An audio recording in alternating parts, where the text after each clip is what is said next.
We join our party at the dawn of a new day with a visit from their dwarven friend, who informs the posse that in the town of Ipsum there is a mage named Maven who could help them with their golem problem. Pearl also gets a surprise birthday breakfast, much to her dismay. Fortunately, she just about survives this awkward social horror. Afterwards, they meet with the mayor to help her meet with the silver dragon. The meeting goes well, and a relationship between the town and Silvano is established. After the meeting, Pearl has a chat with the dragon and learns a bit more about the location of the Tabaxi people, but sadly it is very far away. On the way back to town, the party run into Willy and his wondrous shop, who sells them wondrous items such as chocolate and cinnamon. He also gives them directions to someone with a boat who can navigate to Ipsum. The journey back to Trog Canyon is short and uneventful. They arrive at the end of several festivals, and most of the townsfolk are in a state of happy inebriation. The next day, the Draconians visit the town, requesting once more that they be allowed to inspect the mine. After the inspection they leave and injure one of their own in an attempt to allow him to stay in Trog Canyon. The ever-cautious Khyra, however, politely declines the request and the Draconians depart. Some days pass peacefully, but one day, in the early hours, the town is attacked by chokers, and despite being separated, the party quickly cut them down. What are the Draconians up to? How will our heroes handle dinosaurs? Will the mulled wine venture be a success? Let's find out now on Embers of the Wild. Hello everybody and welcome to Embers of the Wilds. How are y'all doing today? Doing pretty good. Great. I have been uncaged. Yeah. I am no longer in closet jail. Yay. Okay, how's the audio for me and Ashley? Is it good or is it weird? This is the true test. Yes. It should be fine, according to our research. Hell yeah. Okay, nice. Yay. Well done. Well done. So the problem was that we had this audio routing issue of like the stream needs to hear the people clearly and we need to hear each other, and it was just this nightmare of audio routing, which we actually managed to solve today. So now Ashley is no longer locked into the closet, which is super nice. That's amazing. Yeah. Anyway, I'm good. How are you doing, Neil? Yeah.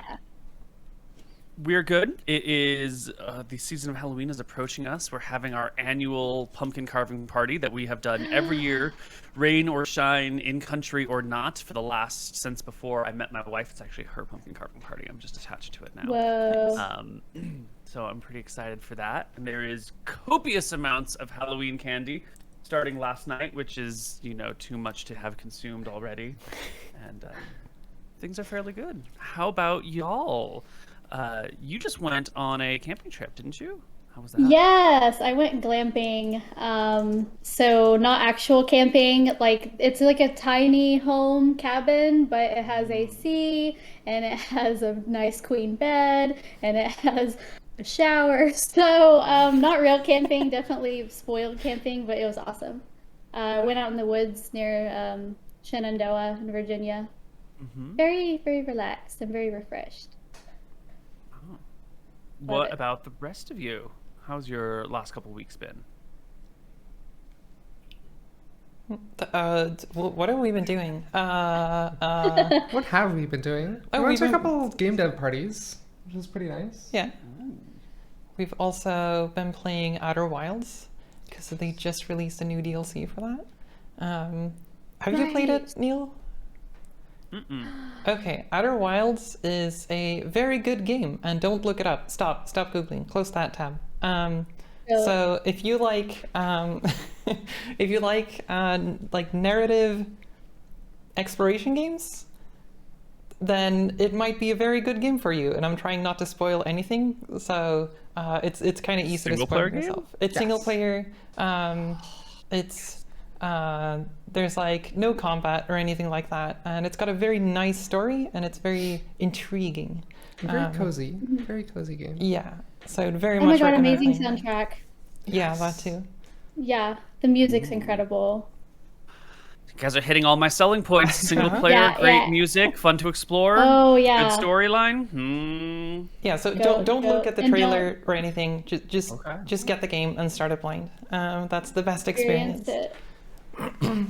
Sold. Yeah. 100%. Okay, cool. I expect you to report back how it went. Yes. I think everyone who pitches that game to somebody else has that contingency. It is very much like a go experience it and then tell me exactly everything that you think about it. You might want to stream it actually, because like everybody who's played it kind of enjoys seeing people playing it usually. Outer Wilds. Okay. Overwhelmingly positive reviews. Oh, Yeah, yeah. So many Outer Game of Wilds, Years. not Yeah. Outer Worlds. So don't mix those two. No, up. Wilds with an eye. Yeah. Yeah. Yeah. Yeah. And with a tree for the eye. Yes. And a moon for the O. Okay, cool. Okay. Anyway, yeah. So we've been doing Add this that to cart. with the new DLC. So yeah. Great. Well, we've just had our recap, so why don't we kick on some music for our town and figure out what we're doing and where we're going in the world and in our lives. You know, not just in game, but each of us as individuals. What are we doing with our time here? We can ignore that last part, just the game for now. Our party has managed to fight off the chokers, and I think we left right after the combat ended. So, Yes. y'all stand around the temple. The chokers are dead. Biggs, Wedge, and Jesse, who has a nice new updated token, are all here as the party shuffles on in. Annabelle the cleric heals Jesse, prevents her untimely death, and looks amongst the party members. I think that's it. I think we're safe. Yeah. I think we talked about last time that I wanted to run around town and make sure there's no more, but there's no more.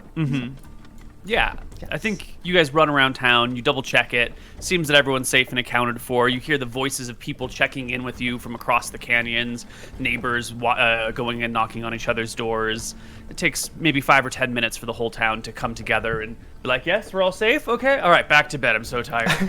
And soon the town lulls itself back into another non-false sense of security. And this was is happening the- like overnight or like really early at like 3 a.m. or something. Right? Yeah. Yes. We were all woken up on opposite sides of the town, and I missed most of combat running. Yes. Well, you did kill one of them, and then you wanted to tell us all about That's it. true. so- Like viciously. Chat gave me like murder hobo, so I need to.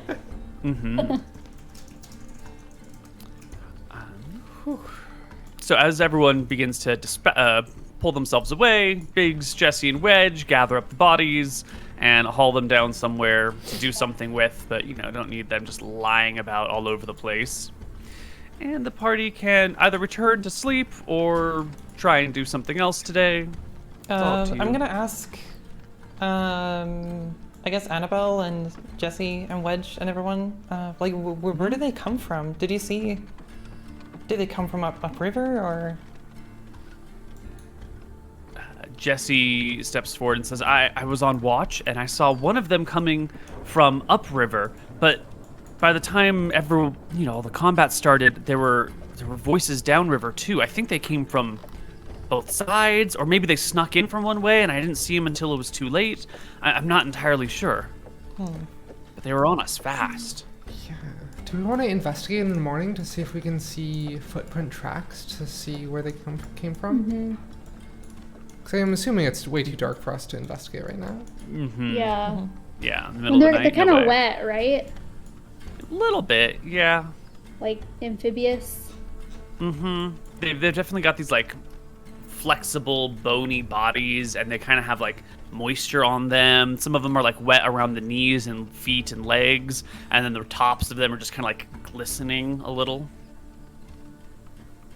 So they might have come through the river rather than walking, but we can check tomorrow. Yeah. Okay. Sounds good. Okay. Y'all head back to sleep, and by the next morning, you're awoken, refreshed, ready, able to fight. Is anyone seriously wounded? Is anyone down any hit points? Yeah. What is Diane. refreshing hit points per night? I forget. You get 1 hit die, so it would be a D10 plus your con mod for you, so D10 plus 4. Tristel would do a D8 plus 1, and That's Pearl right, is not that's- injured. That's the one I boosted last level up because of this. So I think Actually, the Tristel also gets to roll an additional D6 or D8 because of your Song of Rest. we also Yes. get 1 gold. I was so careful the first 10 minutes. So careful. Oh, and then D6 for Song of Rest. There we go. Oh, well, I think that 9 will get me back You're to fine. full. You're fine. But so I vaguely recall that the Noodle Boys like interrupted our long rest. I think. So you'll have to wait another day or two to get the full 100% long rest. Okay, so I don't get any spell slots. Is that what you're telling me? In a couple days, as long as there's no Yeah. more combat, you'll Okay. be fine. Okay. All right. All right. Come morning, you wake up, you eat your breakfast and all that jazz, and then head somewhere looking for tracks. And sure enough, in the soft sands on the banks of the river, you can find a set of tracks leading northward, or I guess leading westward, upriverward. That's definitely a word. You can cross through the water out the other side to way over here, where you can see the tracks moving along the soft ground. And maybe where did another your half. Sorry, I was over mid here. scrolling. Wow. Okay. Yeah. They come out of the river over here and then come along the side of the river and all the way up until we get off the screen. But you don't have to go too much farther, maybe another half kilometer or so, before you come across 6 more choker bodies stacked on top of each other, sort of neatly arranged in 2 piles of 3 each. And from here, you can see what appears to be a brand new construction up one of these side canyons. These little side canyons, and the 2 of you that have grown up in this town know all of these little side canyons at least a little bit well, and this is definitely new construction. There ain't ever been a watchtower built at the mouth of this side canyon.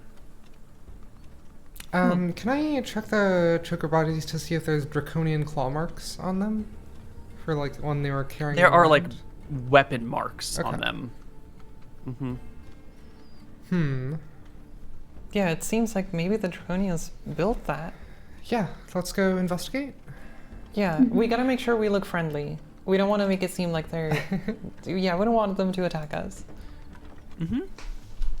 Sure enough, it is a draconian watchtower. You just have to cross the river and get past some trees that are blocking your line of sight until you can see this 20-foot tall tower with the roof is still not quite finished on it. And there are 2 Kopoks, those copper-colored draconians, sitting in the top with bows, looking down at you. And 2 of the Baz draconians, the brass ones, down below, hauling some wood into location, and then going to pick up their axes like they're going to hew it to make into boards when they see you, and still retaining their axes, turn to face you. Oh, were you also attacked by those weird things in the water? And then I kind of look toward the bodies. One of the Baz points his axe at the bodies and nods. I'm so sorry. We were also attacked. It just happened last night. The draconian cocks his head back and forth. You get the impression this one does not speak the common tongue. Mm. But it makes no aggressive actions, and after a moment or two of silence. The other Baz Draconian goes back to hewing logs in order to complete the watchtower. The Tabaxi resume their gazing out over the canyon. And, yeah. I'll call out, just like, any of you speak common? No response. You get their attention again for a moment, and they kind of look at you, and one of them like, rah, rah, rah, rah, rah, rah, rah, rah, at you. Okay. Fair enough. I just nod. I'm like, sure. Looking around, like, can we see the full extent of this construction? Like, does it look like this is it, or is there something else around this area? Why don't you all give me investigation checks to see if you can pick out any clues in the area that might give you a hint as to what's happening. I also found a gold, like in the sand by my feet. I just felt it, like between the toe beans, you know? It must have been left by one of these monsters. Yeah. Yeah. You kick up 1 gold for yourself, and look, there's 2 more next to that. One for Wow. companions too. Sure enough, Pearl, you are in the process of finding these gold pieces. You notice that there are a lot of draconian tracks around here. And that makes sense. If this is a watchtower, even just a few draconians could make a bunch of tracks in this region. But something stands out to you, is that there are at least 2 sets of tracks that are a little bit bigger than the rest of the draconian prints. These other ones might have been made just by a few people building this structure, but then there's some tracks that are like deep, and they're maybe like an extra hand and a half wide, like really big footprints, and heavy too. Clearly there's 2 of draconian them? with the claws. Do these 2 tracks ever diverge into 2 separate tracks? They are, where Pearl picks them up, they're sort of parallel, and then as they like go up to the canyon, they become sort of single file and get mixed in with the other ones. So and it's not. It looks like they're secretly a fresher dragon on all tracks. fours. I mean, maybe if it like did a tightrope walk Yeah. for a little while. Yeah, and it looks like there are other fresher tracks on top of them, so you can only like catch a small segment of this. Is this Let's see. uncomfortably close to town, or is it pretty far uptown? Or upriver? It's a half kilometer Ooh, upriver. that is very, like, it is a watchtower for the town, then. It's not, like, Well, a are they possible watching coincidence. the town to like keep an eye on the town, or are they watching the river to protect the town? I mean, related are they to the being town, friendly? at least. Yeah, It's not, I mean, it's not just a coincidence. They're if they, protecting us. if they weren't here, those slime things would have attacked the village. So I think it might work in our favor, at least for now. Or, you know, they use the dead slime ones as bait to get other slimy things and to attack town. But Maybe. Or they are protecting something, but it's whatever they think is here. Are they engaging in any mining activities? Not the 4 that you see here. It's just the 2 archers on watch, and then the 2 laborers cutting wood. You see no sign of mining activities, no pickaxes, no mines, no rocks being pulled out. The canyon looks more or less the same, aside from like the debris from hauling trees in and hacking them up. Okay. Let's see. mildly concerning, but Yeah, I feel like we should Mildly. report back to town that they are here at the very least. I guess we don't know yet if this is a threat or if it's totally fine. But hopefully it's okay. And if we're lucky, they're actually helping us defend the canyon.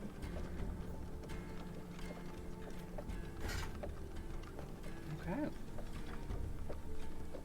Back to town then? I think Yes. so, yeah.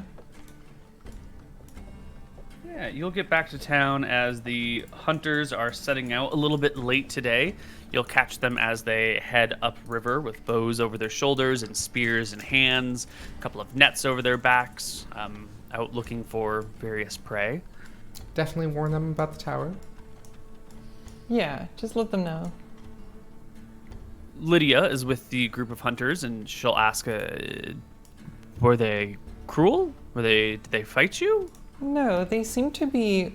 Actually, they seem to be kind of settling in the canyon. They were setting up a watchtower, and they were kind of working on their buildings. Seemed pretty chill. Okay. So I don't know if it's a threat, actually, but, I mean, they didn't attack us. They seemed a little suspicious of us, but, I mean, we're kind of suspicious of them whenever they visit, so maybe that's fair. Lydia puts a heavy hand on your shoulder, gazes deep into your eyes, Pearl, and says, well, if I don't make it back tonight, know that I've always loved you. And then with a bit of a laughter, skips off down the, Okay, just the be canyon. careful. With her, I'm sure it'll be fine, sweetie. I'm worried. And away they go, leaving y'all to head back to town and report. Everyone in town is about as concerned as you are. It's a little disturbing, but if they did take care of half of the monsters that were coming this way last night, then hey, bully for us. And with all the threats that have come through here, people are getting a little used to it. It's no longer such a scary thing when a few monsters show up in town. They've seemingly been dispatched very quickly. There's only ever been a few town casualties, and most of those were done by Gloria's Glorious. And Gloria and her companion are now sort of semi-reformed workers. So, life in Trog Canyon is more colorful and interesting than it's ever been before, but it's also settling into a nice new routine. So what is the morale like in general? Is it kind of like people are kind of depressed, but they go along with it, and it's like, oh yeah, I guess someone might die every other week, but it's life, Is it like that kind of depressed thing, or is it more cheerful than that? Those that have lost family members are on the more depressed side, and not just depressed, but sort of like the paranoid, this is the sign of bad things to come. I know only we have lost people right now, but soon you will lose people too. But those that haven't lost direct family members or are very close friends are kind of excited. The last 20 years have been spent keeping a really low profile, trying to stay away from the outside world, lest whatever caused the war come back and devastate the area. And now that things are opening up a little bit and people are visiting, there's a bit of an excitement in the air of like, what else could happen? What else could this bring? There's been weird weather, there's weird creatures, there's visitors, there's been some trade, we've got some new mead from way afar, there's chocolate that's coming in, there's more of an excitement about the possibilities of the future for those that have not suffered losses. Nice. That's good. That's true. Our adventuring is also funded like town improvement. Yeah. Mm-hmm. The bridges, the drawbridges, are due to be complete at the end of this month. Nice. That is going to be Nice. very useful. So useful. It's currently the 4th of August, and they should be done on the 31st, so that'll be great for the town. Yes. Maybe not so much for Now that chokers, but other enemies is going to be really useful. Mm-hmm. And it's kind of non-confrontational. Like, it doesn't necessarily have to be an offensive thing. It could just be a defensive, precautionary thing. Yeah. So as the town picks up and everyone goes about their duty, and the alpaca herders take them downriver, and the miners head over to work and start picking away at things. Apples are being pressed into ciders and baked into pies, and the party has the couple of days to figure out what you guys want to do, what you all want to do. Take a gold, and Oh yeah, speaking of money, how much do arrows cost? Because I've shot in a couple of arrows during the last few battles. I forget. right, you are the town sheriff, so you can buy your own arrows, or you can use the town supply that comes from your office. If you would like to purchase your own, depending on how corrupt of a sheriff you are, or you how should be much you using want to. the Yeah, your like business I am card, right? doing town defense duties, so Yeah. makes sense. True. Do you like earmark arrows? Like we were out and about, so this is my arrow that I spent, but this time I was in town, so this is a town arrow. Oh my gosh. Wait, This is like the dilemma of like expensing stuff. Yeah. Uh-huh. I think that they're pretty cheap, and I'm pretty rich, so it doesn't actually matter that much. Yeah. There should be. Casually, I'm pretty rich.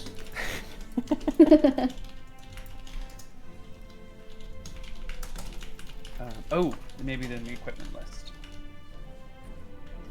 Arrows. Here we go. 20 arrows cost 1 piece of gold. And I do believe it is also payday now that you're back in town. Wait, I haven't been working. Right? No, You don't get paid. Okay. No. Paid. Oh, jeez. No. So that's 5 copper. Just per cure. So, I always break even. Mm-hmm. Sheriff gets 600 gold a year, divided by 12 is 50 a month.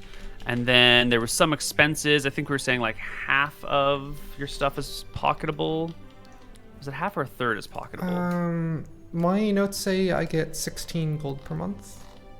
That's a third. Perfect.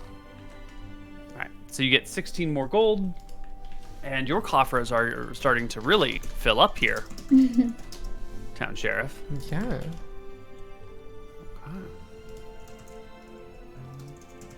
Well,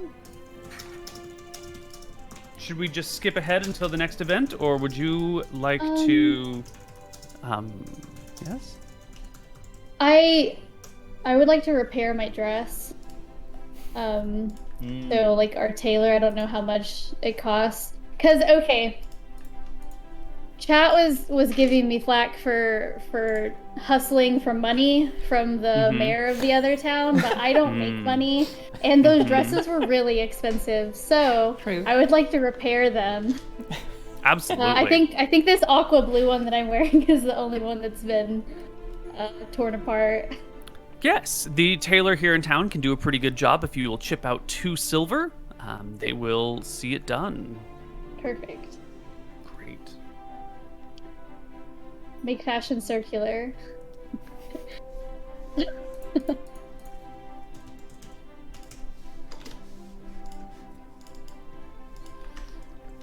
All right, your long rest finishes up a few days later. No sign of monsters, no sign of draconians. Sorry, one more bad question. How does arrow recovery work? Is it the raw of searching recovers half ammunition, or? Yeah, roll like a d6, and on a 1, 2, or 3, it is lost. On a 4, 5, or 6, it's recovered for each arrow. So you can just roll a series of d6s for each one that you fire. Or D2s. And that's D2s would be easier. And then D2s there we are go. easier too. Yeah, Okay. totally. Do we have any town improvement projects beyond the bridges? We should, I think. I don't know if we should. planned anything apart from the drawbridges.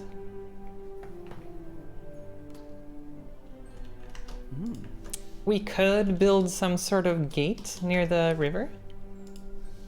Although that's probably a pretty big project if it's supposed to be a sturdy gate rather than just some wooden poles. But that could be an option.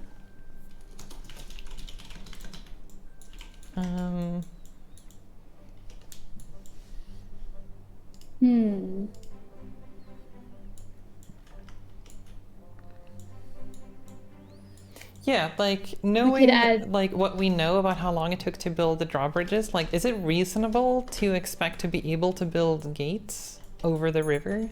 Or is that like a weird engineering project that's going to take a long time? If We just leave a little, right? If you talk to the carpenter, Thor, Thor will tell you that the problem with building a gate on the ground is that when the rivers flood or when there's like a lot of stuff in them, debris will get washed down and either like pile up and create sort of a dam which will eventually break and like flood, or it'll just like smash the gates. So any gate built would have to be built with the understanding that it'll have to be repaired probably a couple times a year. I don't think that's worth it. I think you can just say that the river is outside of the town and is indefensible. Yeah. I'm wondering though, honestly, grabbing some inspiration from our draconian friends, if it doesn't make sense to like build a watchtower of our own, since we have like more staff, protect the town. Maybe that's like someone's duty. Keep watch. Mm-hmm. It could tip people off if they were here, but I mean, that's becoming less of a thing now. Yeah. Yeah, would it be reasonable to build a tower that, like, extends above the canyon? Like, if it's built along the canyon wall or something? The canyon is about 100 feet in height. So if you, in theory, you could build a tall enough tower, but that'd be quite the engineering feat for the people here who have never built something that tall. Right. You could build a series of ladders or walkways that do slowly switch back all the way to the top of the canyon and then build a tower up there. But that would make the canyon highly visible to anyone like on the above plateau or anything that flies. Yeah, maybe that's better. Yeah, that's what I was thinking. It would raise your profile. Also, anyone in the plains that gets anywhere near you would probably see this thing sticking out above the trees. Doable?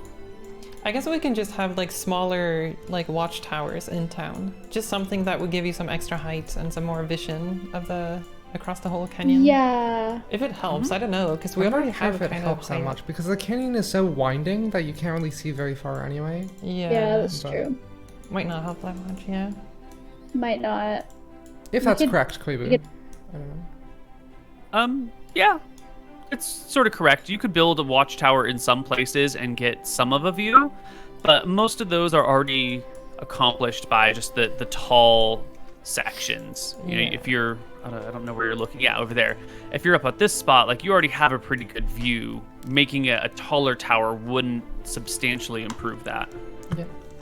So we could, however, build gates that are open pretty much all the time, but we close them during emergencies. I feel like it's very problematic to build a gate over a river. I don't know how feasible that is. I can imagine like metal rods. Like you have a bunch of metal rods that stick down into the water, so the water can pass through, but like humanoids won't. Would these rods like sink into the ground and then raise up, or do they open side to side? I imagine sink. It's probably easier to design it that way, and then like a pulley system to just pull them up and then drop them or whatever. And they would be so like, they like by default, it would be open at all times, and so it would never like clog up because they're never like closed for an extended period of time. So you would sink some sort of rods into the ground and have a way to pull the rods up. Yeah. During an emergency situation. Like portcullis style thing? Like an inverted portcullis. Sure. In theory, this is a doable thing, but the technology of this town might not allow that, because you're going to need some sort of like thing for the rods to sit in underground. So you need like a proper metal column. You need to dig down and be able to install these things in the middle of a river. And then like whatever system to raise them is going to require like winches and pulleys. And if anything gets stuck, it's a little complicated. There's a reason portcullises always come down from the ceiling. It's much easier to like drop stuff than it is to like lift stuff. Or it could just be really basic. Like each rod, like they don't have a pulley system or anything. It's just kind of like literally metal rods that have a latch on them. And in order to close it, you just pull out the latch and it falls down. And so it sits in a socket like at the top, but it's only held by its weight when it hits the ground. And so then in order to reset it, you have to like manually hoist it up and then relatch it again. So then it would be kind of like a one-time use thing. And then it's kind of difficult to set it up again, but it would work for emergency situations. Or maybe it's a terrible idea. I don't know. I can see the engineering in it. Yeah. And you have a couple of bridges that you could install this across, because you'll need something stretching from one side to the other. So you could build something like this hanging off of a bridge, and then have like a mechanism on either side or both sides of the bridge that would drop the portcullis down. It's conceivably doable. But then the You question might is how want- much it actually helps as well. I'm not sure. Right. And you might need some inspiration from like seeing a proper portcullis gate somewhere to really get the engineering specs down to make it optimal.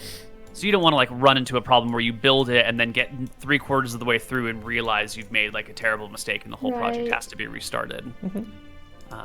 So little, maybe some visiting of other castles to gain inspiration or to figure out how these things are made, and then they could be installed. You do have the iron Totally. on hand.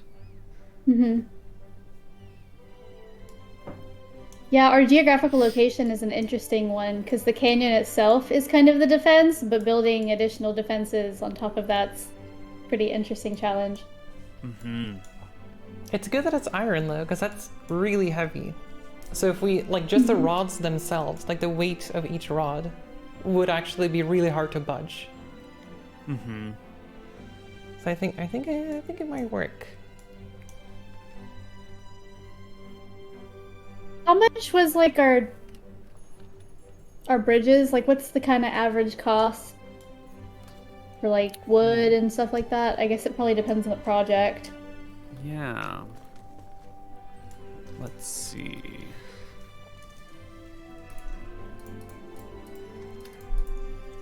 First drawbridge is currently under construction. Where were my notes on this? And I assume that we have a forge.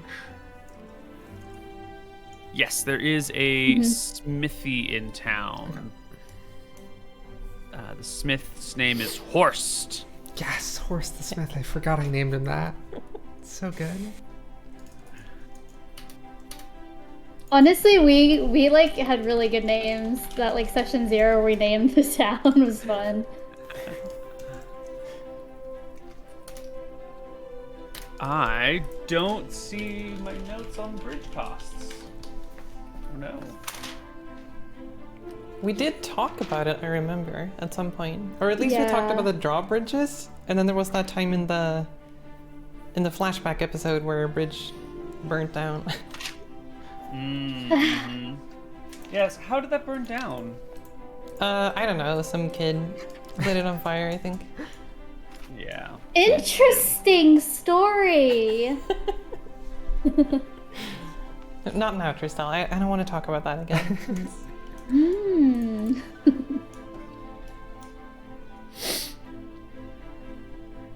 At least I hope it was a glorious fire. It was very pretty, yeah.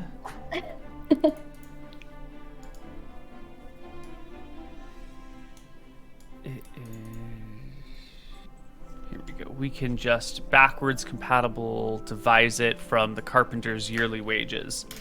Because it Nice. I think it was going to do 3 months, so 450 divided by 12 times 3. So it was 112 gold for the carpenter's wages plus materials. So we'll probably call it, I think it was around 200 gold then for the drawbridge project. Is that right? No. How much? It was a carpenter's salary? It must be more than 200. It must be closer to like 300 gold to make all the drawbridges if it takes Right. 3 months. And I think that was about the time span we're working with here. Right. And what's our stash? Okay.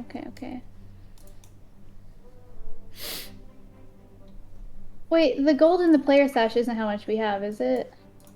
The town? No, the town has a Town coffee? shitload of money. They like took like 90% Yeah. of silver. Yeah. Right. I have a proposition for a project related to the town's culture. So expanding some of the seating near the brewery, near the Selena's situation, and creating a stage for performances so I can gain a living. Absolutely. Oh my goodness. So this is the outdoor seating of the bar over here.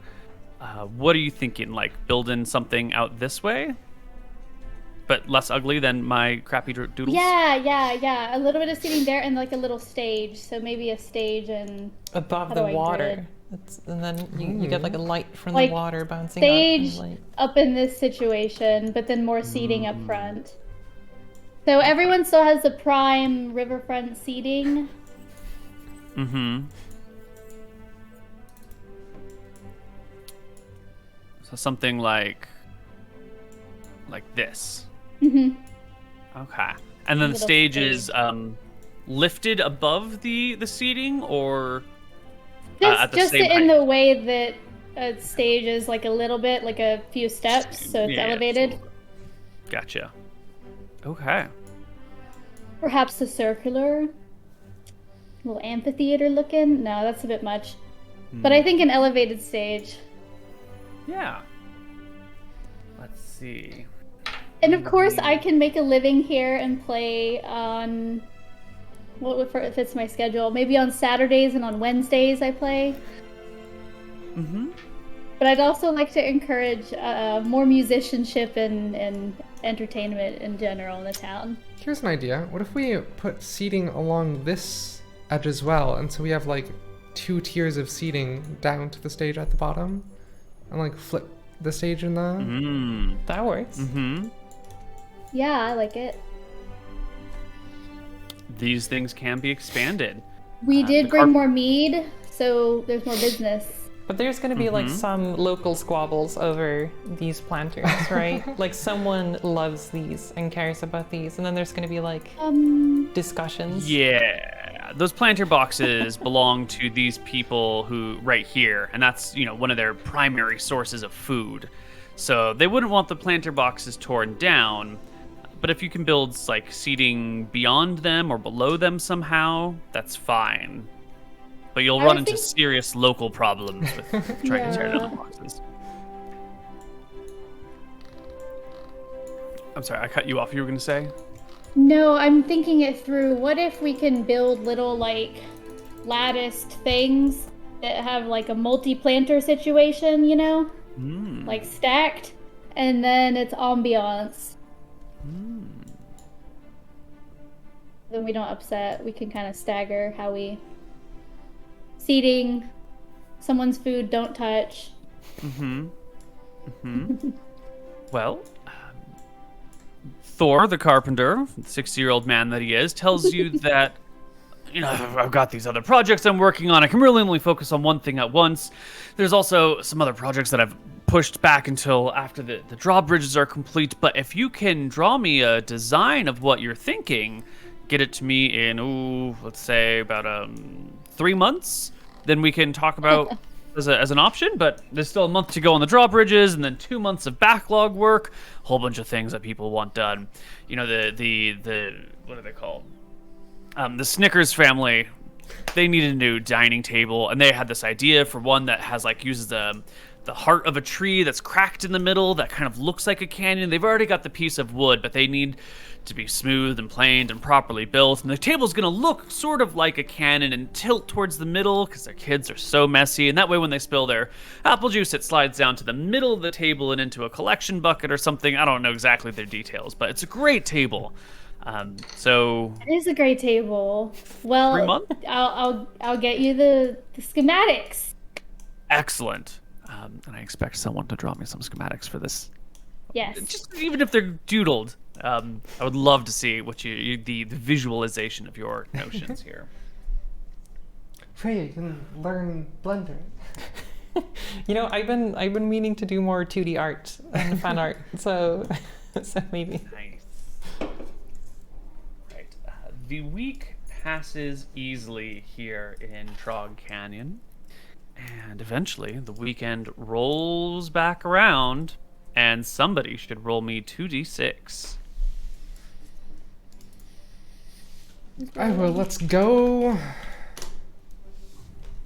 Nice. That's a good number, I'm sure. Ooh. It is a good number. Oh. 1, 2, More 3, festivals? 4, 5, 6, 7. No. No. 1, 2, 3, 4. Ooh. Oh, and I should regain my health, right? Ooh. Yes, everyone should have spells and HP and all that jazz returned. Well. We would normally have a combat encounter for this week, but you will only find corpses that slowly float down the river from the west. It appears that your draconian allies have managed to thwart any attempt that came from upriver, and you get some of those like magmin corpses, those like lava monsters that came out of that cave that you flooded a long time ago. There's different magmins arriving, or at least, floating down the river, rocky and hardened now, no longer sort of brimming with heat inside of them, clear hack marks through their bodies. Slain by your allies. Are they like different, or do we want to send a quick scout to make sure the cave is still sealed? Did you say that they were? Or? I mean, I said they were different, but yeah, now that you're really looking at them, they look kind of the same. It's less than a day's journey to get there, right? Mm-hmm. So yeah, we can send a quick scout party. Great. Oh, because we had some of the people of the canyon helping out, excavating or flooding it. So there are people that know the place. So I think I would want to go with on this. Okay. Yeah. Mm-hmm. The party can set off in search of the canyon. It is, I think, 2 days away from here, or maybe it's like a day and a half. Or wait, and what? I thought it was a day's journey. Is it a day? Okay. Like, my memory is a little faulty. Right. Let me grab So from what I remembered, it was less than a day to get there and back. Right, it was just the next canyon over. Yeah. Right. My mistake. It is 9 miles away from you. That is definitely 1 day's journey. Okay. So you get to the Magman Cave. It is indeed flooded. The river has since sort of rerouted itself. So it's no longer heading into the cave, because the cave was like slightly higher, but the water is still standing in it. Okay. Slightly warm, but definitely not producing lava and not producing monsters. Good to know. And you can hike your way back, no problem. However, while you are out that day, while you are exploring and looking for the canyon, you will spot, flying in the air above the plain, a chimera, a three-headed beast. One head is that of a goat, one is that of a dragon, one is that of a lion. It has wings of the bat, it has a tail like an eel, and a big furry body. It isn't landing anywhere, but it is sort of like coming in this direction. And you can watch it as you hike along the mountain's edge, and it does seem to sort of circle for a little bit. Whoops. Does it seem to care? Actually, I don't know if I notice it. Maybe just Kyra, because Kyra was out. Yes, it's definitely circling, so I'm guessing it's drawn to the magic. It circles the town for a little while before flying off and like disappearing out west. And then you lose sight of it through the trees, and by now you're back in the canyon, and it's later in the day, and the chimera can't be seen anymore, but it was circling near town. We have no idea what that was, right? We just saw a very strange dragon just now, right? Yeah, just a weird monster flying in the air nearby. It didn't seem to be threatening you, just things to be aware of in life. The flying chimera? Mm-hmm.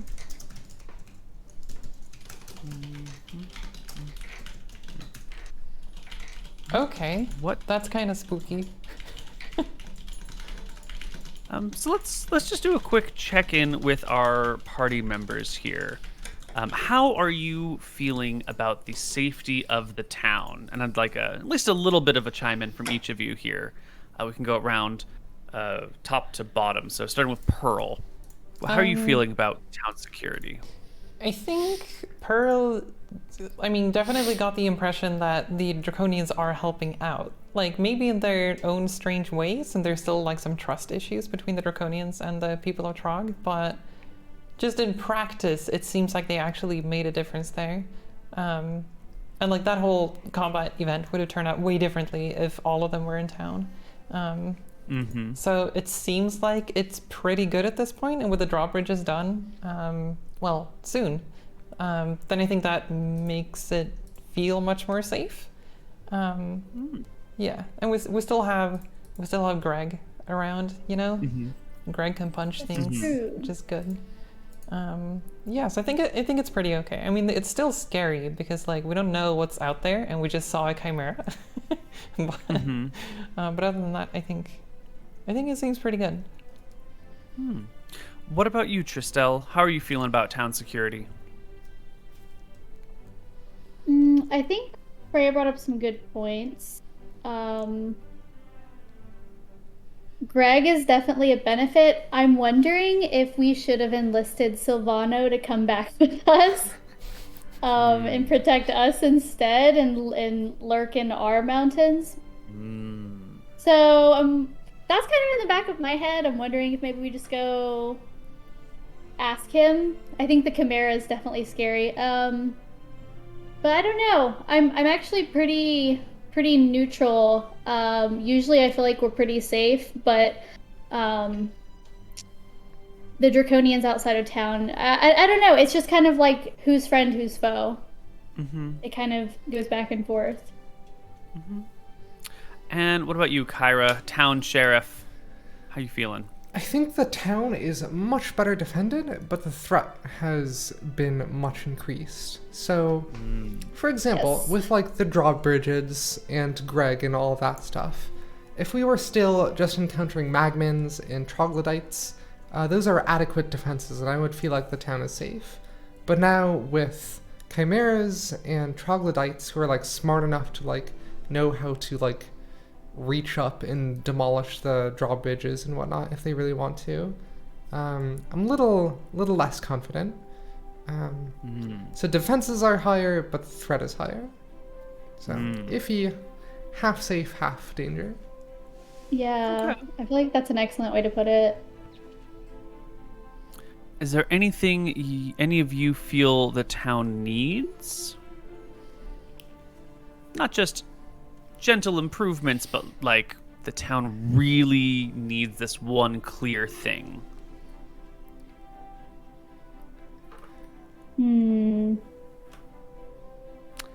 Sounds like maybe no. Yeah. I mean, I would like it if we could train civilians to fight, but that's just the sheriff. I feel like I that guess would also... my thought... Oh, sorry. Oh, no, go ahead. Oh no, I was just gonna say that like I wonder what like effect that would have. Like even if we could train them to fight, maybe everyone would feel like they're conscripted into military service and they're kind of sad and scared. That's true. Although Some people just want to live life. I guess like basic like defense capabilities would be good. Like not like actively defending the town, but rather self-defense. The thing that I think would be really useful is with the drawbridges, any enemy is going to be stuck on the ground for quite some time. And if we can pepper them with arrows during that time, that's going to make their life so much more difficult. So basic bow training would be really neat. Or just long spears that can like reach down. Someone in chat just said bows are hard to excellent. use. And as a child who used a bow for a bit, bows are not difficult. Like they're really not. The hardest thing is having the strength to draw it. That's true. Spears are a great idea, I think. If they're long enough. I don't know how far down we're gonna have to poke. Pretty far, right? Like the lowest platform is pretty high off the ground.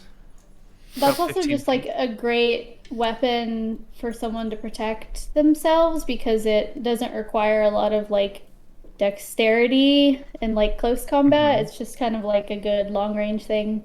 And like if a monster like, or if like a draconian gets close to a citizen or whatever, like I would want the citizen to surrender, and they're gonna like be able to do that with a bow. Yeah. But with a sword, they're gonna get killed. So. Okay. So bow training, spear training, Very one very or basic. the other, both. Okay. Yeah. Whatever Both. the We citizens have the prefer. money. Whatever they're more confident with. Because I think, like, if you're more confident in something, then you're probably are going to learn it faster. So, yeah. Team bow, team spear. Let's make a big old check for town and see how they feel about this concept. Are we creating a divide in the canyon? The two teams, they're going to be rivals. So you talk to the town about this. You talk to the mayor and a couple of other key leaders and ask a few randoms. And the idea seems to be that this is a great idea, absolutely. And then when it comes down to like, oh, well, we'll need this many hours of your life over, every week, over this many weeks, everyone's like, oh, but like, that's all my free time. Shouldn't so-and-so learn to use a bow? I mean, I only have, a couple hours a day to myself. I can't really. What Like, if well, they I mean, get just- paid to learn? Just a little bit. Does a bow really take that Yeah. long to learn? I feel like... Because we don't need them to be skilled, we just need them to take pot shots. Paying them's interesting. It doesn't have to be money, per se, though we do have it. It could be cinnamon and chocolate. Barnaby Good. says there's not enough money in the coffers after spending money for bridges and for extra training with Jesse and for all these other projects. There's just not enough money to hire more sheriffs or more workers or hire people to do this. If you want to see these people paid for their labor to learn, it'll have to come out of your coffers, or it'll have to be gathered from outside of town and brought in. We'll need outside financing. Also, not everybody's willing to take on a part-time job. Some people definitely are. Some people are willing to do this for free, and some people are just interested in this concept. But on the whole, there's a lot of resistance to this. They've got Greg, they've got the three of you, they've got the three other guardsmen. Now there's Draconians. Do we really need this? I mean, it would be great, but can't someone else do this job instead of me? I feel like that should be fine. Like, if Yeah. if 90% of town is like, fuck this seems boring, I don't want to do it, that's fine if we only have 10%, because 10% is a lot of people who could be interested still. So it seems True. like this should be possible to find a few people, like at least Absolutely. 5 or something. So my goal here is just nobody can stand in the river without getting just harassed. Yes, this can be done. You can get a number of people who will be willing to do it. We're gonna need some more bows, and we're gonna need a bunch of arrows for not only for practice, for when it comes to people being there and taking pot shots. We're gonna need a lot of arrows. So the smith can start working on extra arrowheads, or queue that up after their other existing pre-orders. The carpenter can get to work on making some more arrow shafts, but there's just with the bridges and then the other projects and then maybe another stage in addition, there's just not enough labor to make all of the weapons and tools that are going to be needed for this. So the carpenter and the smith both independently present you with the option of, y'all know about this stuff. You probably know better than any of us what a good bows and arrows look like and have the ability to go get them. We hear there's a town to the south, Khyperia, that is a little bit more civilized and stable. It exists in the middle of a river. Maybe you could make a weapons run and bring back, a couple thousand arrows and a bunch of bows. Yeah, that sounds pretty reasonable. I like it. Yeah, sounds good. Okay. It's a plan. So it sounds like the party will set out for Khyperia to buy bows and arrows and do a weapons run. When do we set And- out? Because also this is the month where Henrietta is returning at some point. Oh, true. We want to wait for Yes. that. So I'm not sure if I don't want to miss that. Well, it is the beginning of the month, so you could wait an entire month for her to return, and be guaranteed to see her. Mm-hmm. But that would mean waiting a whole month to get weapons. Which seems like a lot. Yeah. Mm-hmm. But I feel like this trip shouldn't take that long. I think the weapons aren't going to be useful until the drawbridges are complete. Yeah, that's kind of the intention. Okay, it is The pretty longer long. play. Okay. Yeah. Although I'm not sure what we would do in the meantime. Learn to be a craftsperson. You can just live life. Just pick up a hobby, you know? Nice. Yeah. Pearl, you could go hunting. Oh, Christelle, you could yeah, what a sing. You novel could do idea. the things of life. You guys could have downtime, R&R, make friends. You know, And find gold coins on the ground randomly. there's just so much money washing down from this river. There must be an ancient fortress, and gold just flows down the river. Yeah, we should go upriver. It seems like a really good place. Uh-huh. Oh dear. I wonder if I could write a song that highlights the benefits and coolness of Joining being the able to use a military. bow and arrow. Yeah, if you're being able to use a bow and arrow and a spear. With demonstrations from Kyra and Pearl next to me to add to the, Oh, I don't know if you want me demonstrating things. At least not with magic. I'm hearing backup Use dancers. you can use a bow and arrow, right? Yes. Pearl? I think so. Right? Yeah, I can use a bow and arrow. So with bows, it's fine. Yeah, it's a PR campaign. Great. Well, why don't we take our first break right here? When we come back on the other side, we will have a song and dance number fully choreographed by our players for you. Hell and yeah. we'll come back on the other side with some more Embers of the Wilds. Yep, great. See y'all after the break.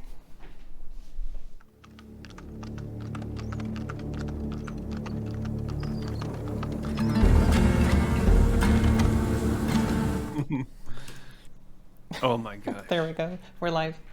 Well, welcome back to Embers of the Wilds. Look at this cat. Cats? Look at these cats. Seems surprisingly calm in your arms. Is that a Yay, marshmallow? Is that what they were called? I forget. Or coconut? This is Aloy.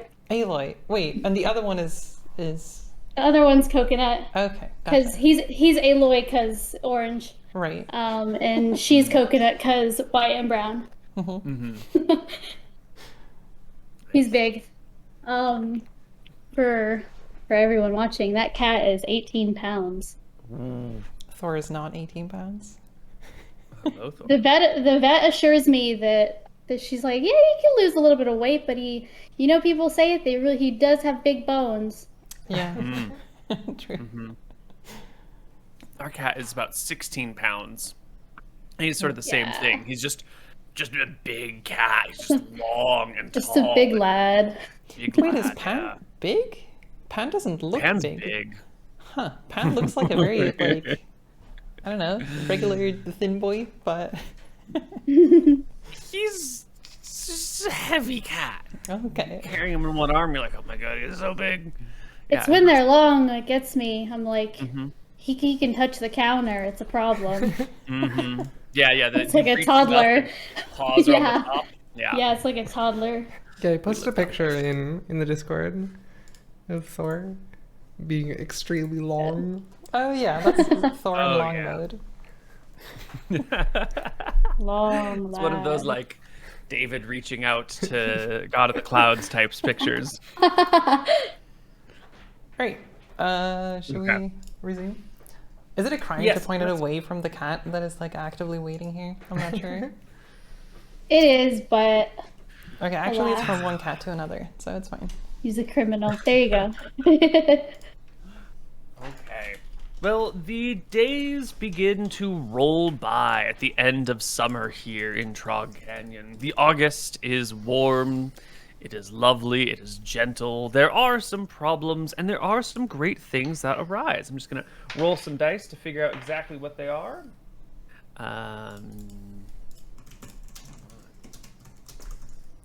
Here, and this is going to be a... Ooh, wow, okay.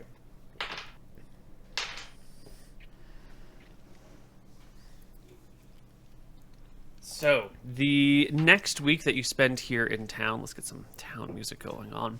There is a rare event. 3 of the pregnant women in town give birth to twins, each of them. Oh. 3 sets of twins are born in 1 week. And Annabelle the cleric declares it a clear blessing from Martha, goddess of life and creation, has blessed this town with an overabundance of early children. And there are small festivals hold. You know, no one was really prepared for this, but with each of these things happening, there's sort of a small gathering in town, or like a low-level festive atmosphere for the rest of the week as each of the sets of twins are born. The first set are identical twins, identical twin girls. The second set are fraternal twins, 1 boy, 1 girl. And the last set are also identical twin girls. All born in the same week. Wow. Now, Martha, goddess of life and creation, is female in presentation, and this all sort of seems to stack together that there's some sort of, divine blessing being given to the town. What are your characters' thoughts about the divine blessings of Martha here? That's a good question. How exposed have we been to religion? Or like to the gods in general? Because I imagine like growing up as kids, there's got to be some talk about the gods and how they function, right? Mm-hmm. You would all be fairly well versed in religious lore. You've got a cleric in town. She is clearly blessed by deities and able to perform miracles and heal people, and clearly channels the power of the gods who move around in the sky all the time. So you're aware of them. You know all sorts of stuff about them. You would know that there are 6 major gods. The life and creation is Martha, and her sister is opposed to her, which is death and destruction. And then their brothers are Astaire, who's in charge of law and order, and his brother is Malchus, who's in charge of chaos and, shaking things up. And those are like the 4 big ones. And then there are 2 other gods, which are like considered the upper and lower deities. Nadinus, who is at the top, and Nadinus, who's at the bottom, is the goddess of nature, and she sort of supports all the natural environments and all of the natural creatures and all the natural ways of the world. And Tempos at the top, who is the god of fate and time. And these are the big 6. There's like 28 gods total, but these are the most important 6 of them all. And they all seem to match up in opposites or pairs. What time of year is it? It is late summer. It is mid-August.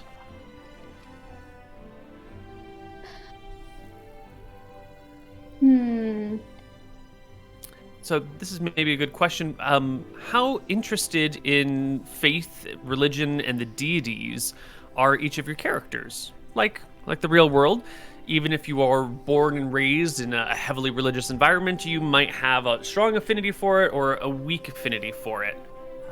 In this situation, the gods touch everyone's lives on a daily basis, since there's a cleric who is channeling divine powers all the time. But that doesn't mean you have to be super into it. The gods are stars in the skies. They don't actually come down and do anything themselves anymore, although the legends of old say that once upon a time they walked the land.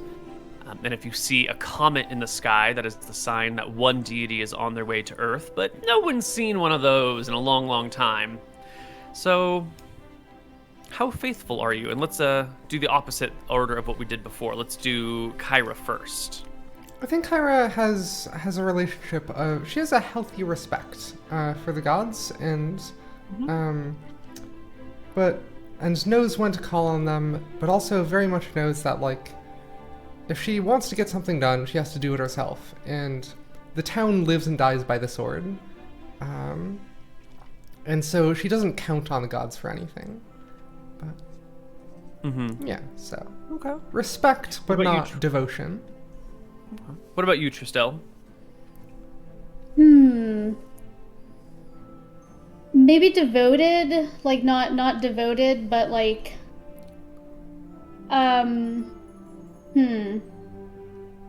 think being kind of like a magic user, I'm definitely like in tuned with like spirituality and like powers, kind of like just by virtue of being a magic user, and like in particular, like, you know, like elements and things like that. And of course, me being a half elf, like very much kind of like in both worlds. One very like imbued with magic versus like the more of like material world.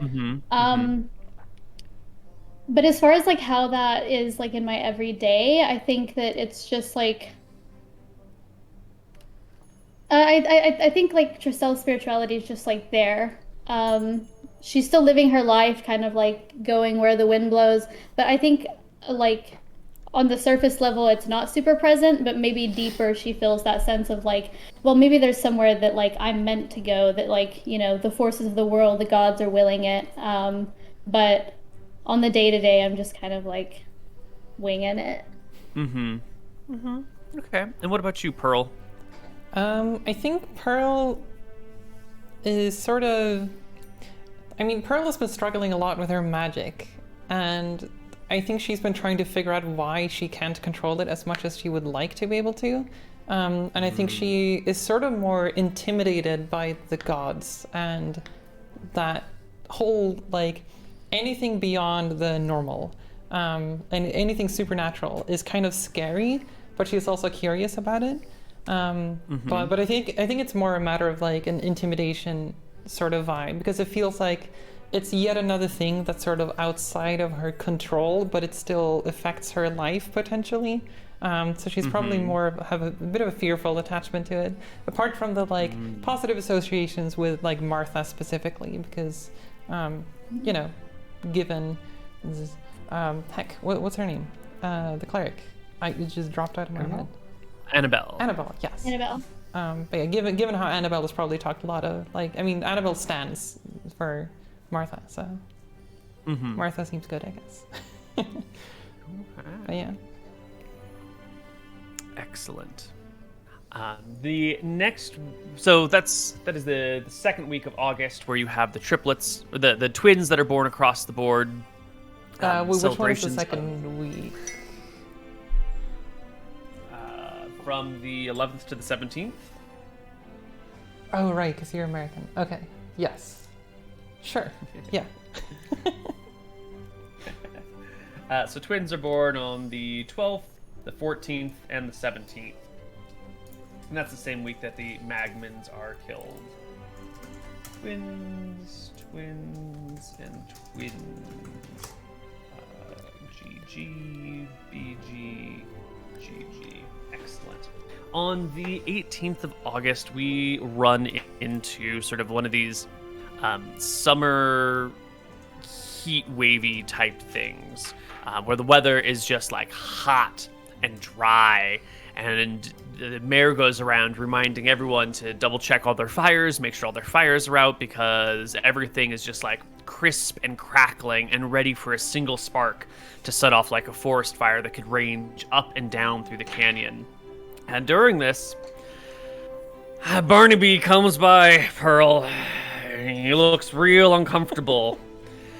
He says, Pearl, how are you doing this fine, warm, hot, dry summer day? I'm doing great, Barnaby. How are you doing? Oh, a little bit concerned. You know, when the weather gets like this, I always got to take my time and remind everyone in town to make sure fires are out. And if you're out traveling and camping, make sure your fire is dead out before you leave the site. Pour water on it and everything. With all due respect, I'm a hunter. I know how to deal with fire in dry places. Thank you. Of course. I mean, that's what everyone says. And yet, careless hunters start forest fires all the time. Only you can prevent forest fires, Pearl. Okay. Thank you, Barnaby, for the But I mean, for the warning. but also, I mean, we've seen you with fire before. I know we don't like to bring up the past very often, but that was years ago. Really? just I be don't have any careful. It's plans. a I will dry be season right careful. now. I know it's dry, okay? If you want, I can make sure that other people don't start any fires as well. Don't worry about it. I'm not trying to come down on you. It's just it's a dangerous time. I'm giving warnings to everybody. Everybody. It's not just you. Okay, can I roll to see if he's lying, or? Yes, please give me an insight check. Okay. My insight roll is terrible. It is a 4. You're convinced Okay. that he's full of crap. You're convinced that he's only telling you. Look, it's really frustrating. I feel like you just go to my door every time and be like, "Oh, I don't want the cat to cause any more trouble with her fire all the time." It's kind of annoying, okay? Now, Pearl, you are as much of a member of this town as any other person is here. Okay, Okay. you're a And wonderful. yet you come to my door every time and knock and tell me to not even make tea in the morning because that might start a fire. Nobody else shoots fire from their hands. Pause. Yeah, I'm sorry. Look at my paws. They're so burning hot right now. And then I put them on his shoulders. I can't pretend to understand the witchy ways of you. Okay. Just- It's It's always the hardest door to knock on. Are we okay? I expect to see you knock on like all the other doors down this street here. You could go ask your neighbors. I've already knocked on their door, and I'm headed down that way, and I'll be checking in on them and making sure everyone hears about it. Okay, good. If you could pass this message on to Lydia for me, so I don't have to come back here again, that would be great. Give her a nice will. stern reminder. I will tell Okay. the other hunter in the family how to deal with fire in forests. Yes, I will do that. Oh my God! By the deities of all, Malchus curses us with this conversation. It's fine, Pearl. I kind of push Sid back, who's very curious about what's happening in the doorway. Like, Sid, it's no, don't mind Barnaby. He can be kind of mean sometimes. You wound me, Pearl. You wound me. And he trots off to the next door over and raps on it and looks back in your direction with like, see, I am knocking on another door. Yeah, I'm glaring at him, just making sure that he's actually knocking on those doors. Jesus Christ. Alright, so let's make sure that there's no wild cantrips happening during this period of time. It goes by nice and smoothly and easily. And then the 25th of August is when we have an interesting thing.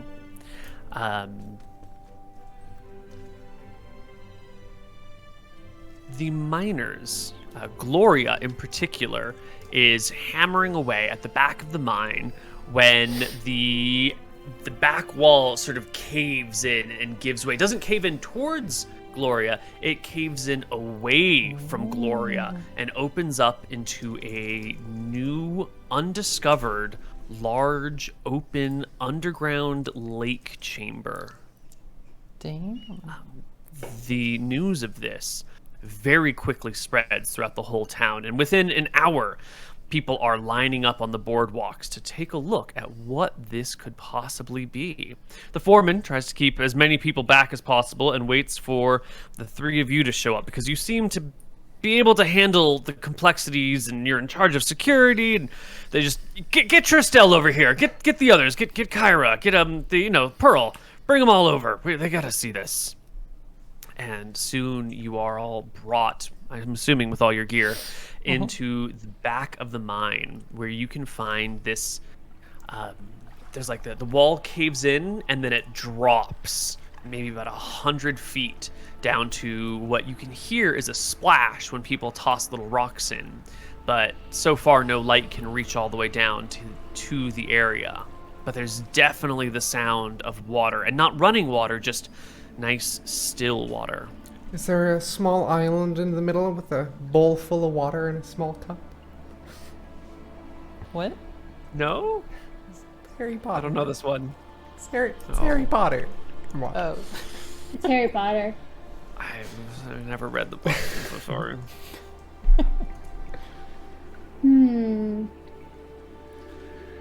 Okay. Is it possible to go in there, or is it just like a hole in the wall that drops immediately into a pool of water? So they're digging back, they're following this iron vein, and then the wall sort of collapses and gives way, and they open it up so that you've got maybe a 3x4 section that you could crawl through, and then beyond it is a room. And no one's quite sure how big the room is because they've just got torches at the moment, and the torchlight doesn't shed light on the walls on the far side. But it's at least 30 feet open, and then to the sides it's at least 20 feet in each direction. And then it drops. And judging by the time it takes for like a stone to fall and hear the splash, people are guessing about 100 feet down. Do we have a rope ladder laying around? Somewhere in town. Yeah, can we get that, nail into the cave and drape it out? See if we can climb down? Yes. A rope ladder is found, hammered into the walls. People help uphold it. And who wants to be the first one down the ladder? That seems dangerous. One of us with night vision, surely. I guess speaking of which, can we see beyond what others can? Kind of like what... Yes, absolutely. With your infravision, you just can extend so much farther. You can use that little bit of light that's provided by the torch and make so much more use of it.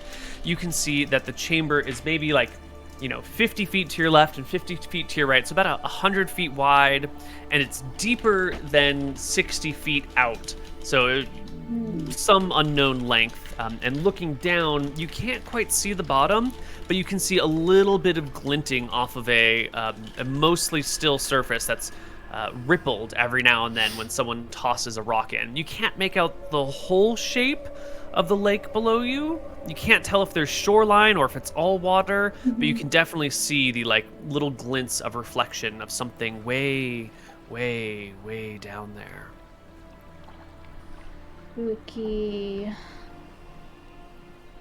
Do we hear anything but the water? Actually, because I have the keen sense of smell. Do I smell anything? The air down here is extremely damp. It's very moist, very humid, but also sort of, how'd you say? Stale's not quite the right word, but it does feel like it's its own pocket of trapped air that hasn't had a lot of contact with the outside world. Does it smell moldy? Like there's at least some plant life? Or... Not at all. Huh.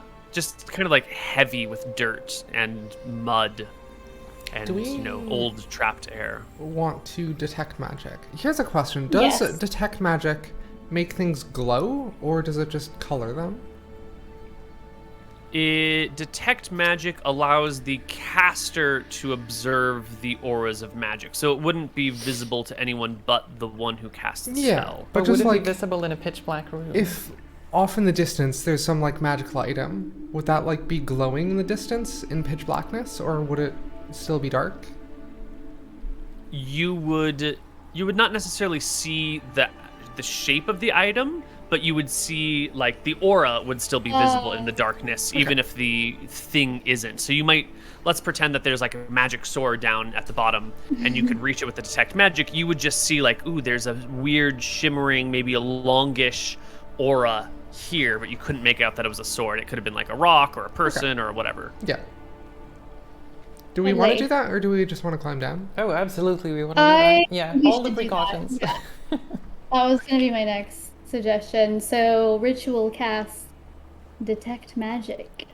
Yeah, it'll take you 10 minutes to cast this ritual, and when it is done, you don't see any magical items, but you can see that the air all around you, all through this area, is moderate, lightly magical instead of lightly magical. And sort of flowing out the back of the mine, you have this, or the front of the mine is like the strength of the magic in the air has increased to moderate. Can I tell like what pool of magic it is, or is it like the? It is that same multicolored, shimmering, all schools of magic at once. How far away is the water Magical. surface? Without measuring it, about 100 feet-ish. 10d6 points of damage if you fell Damn it. and landed on ground instead of water. Okay. Ish.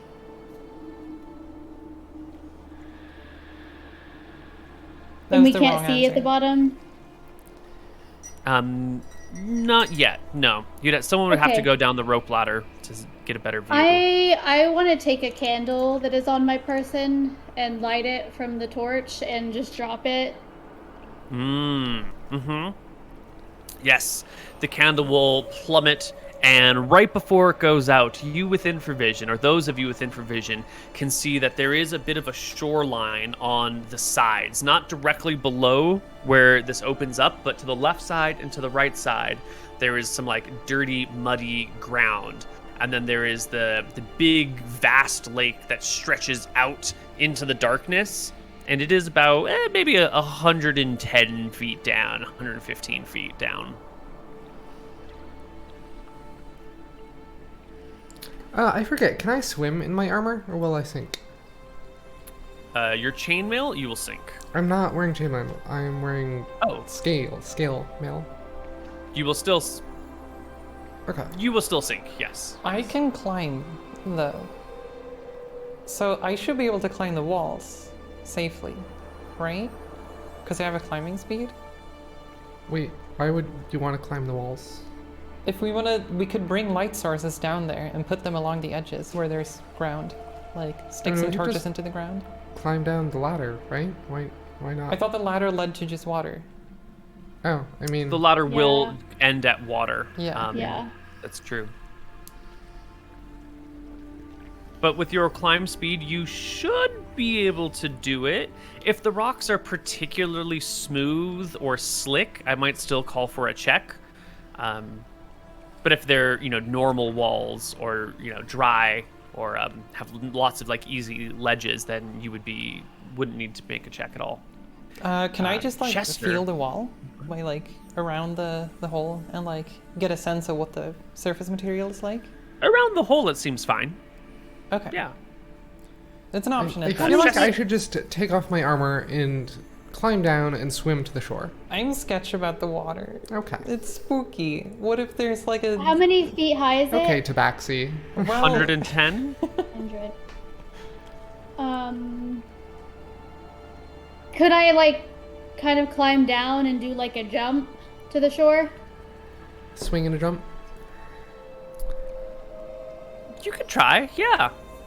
Okay. You'll have to reassess the Minute. situation as you get lower, but it's not unthinkable. Okay. I'm gonna cast enhance ability and enhance my dexterity. nice. Ooh, could you put enhance ability in the chat for us? Yeah. Excellent. Bestow upon a creature a magical enchantment. You are choosing Cat's Grace. The target has advantage on dexterity checks and doesn't take damage from falling 20 feet or less if it isn't incapacitated. Excellent. So you can scramble down this ladder. The rope ladder sort of, shifts as you go down, and it's a little bit weird to climb, but you can manage it no problem. And it will end maybe 15 feet above the water's edge because the rope ladder is only about 100 feet. And then with a swing and a jump, you can try to leap to the shore. So give me an acrobatics check at advantage.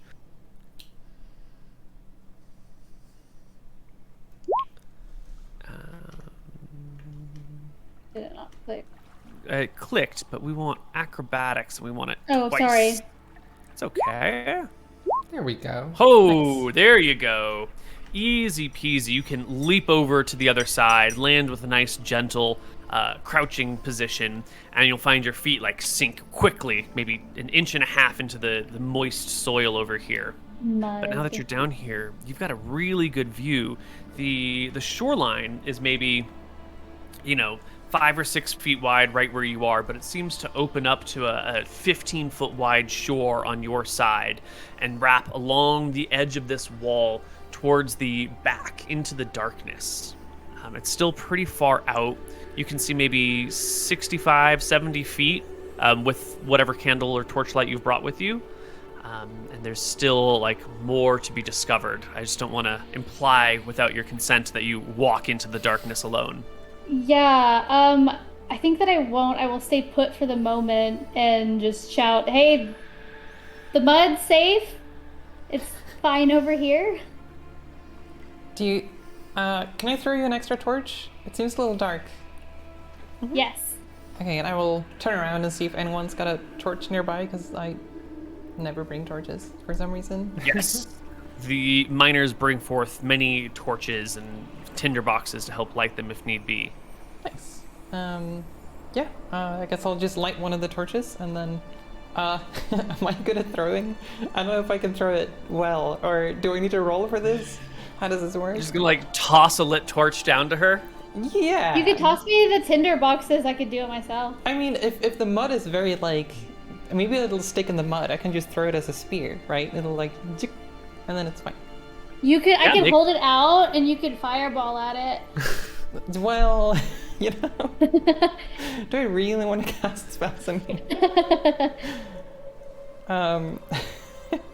Okay, what do I roll for Do I catch spear this? Well, are you? If you're throwing for her to catch it, it's going to be a check on her end to catch it. If you're throwing to stick it in the ground, it's going to be an attack roll on your side. So, whatever you want to do, Pearl, since you're the one starting with the torch. I would spear it. Yeah, I'd That's probably throw it awesome. into the ground, I think. All right, give me an attack roll with whatever missile weapon you have. Where is... You have a short bow, right? Make me a Yes. short bow attack. Okay. It's at long range, so it's going to be at disadvantage. So make me 2 rolls. Oh, jeez. Okay. Yeah.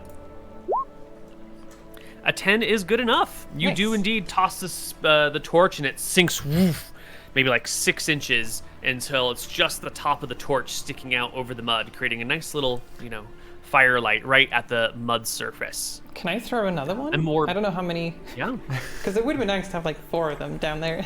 Oh my goodness. Do I roll for all of them, or do these rolls count for... Nope, Control. you'd have to roll for each and every one of them. I shouldn't have asked. I should have just presumed it Okay, here's You what get away with so much think that that's way. how- does works. torch technology work if it gets wet?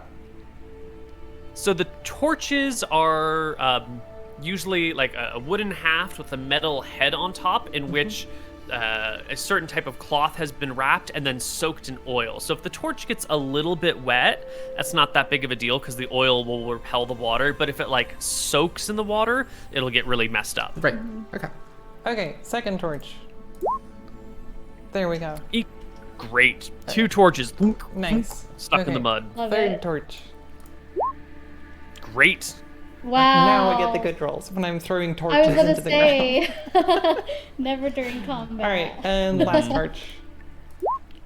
There we go. Oh, That's the last that one torch we will sort of get a little bit too close to the water and end up not sinking far enough and then just tip into the water and Maybe, start to float maybe in it. Tristel can roll for whether or not she can save it last second, seeing as this torch did not land perfectly.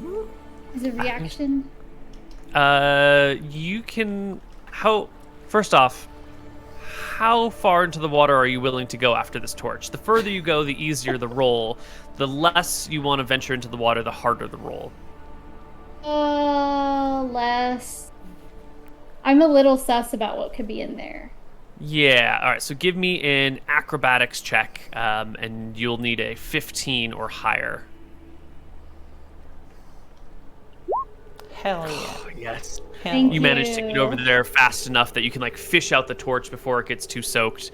It's already splashed out, but you can relight it off the other ones. And now, Nice. with all 4 torches down here, the area is becoming much better illuminated. You can see it is indeed about 100 feet wall to wall horizontally, or at least the canyon walls are. The lake itself is maybe about 80 feet. The left side, which you're on right now, has a larger shoreline. The right side just has like a little smidge of a shoreline. And then the lake stretches back. It stretches back at least 100 feet and still gets lost into the darkness. Is the lake, is it like parallel or perpendicular to the river in town?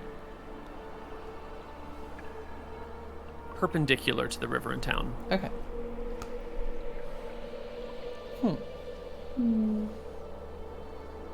And this lake is going north, right?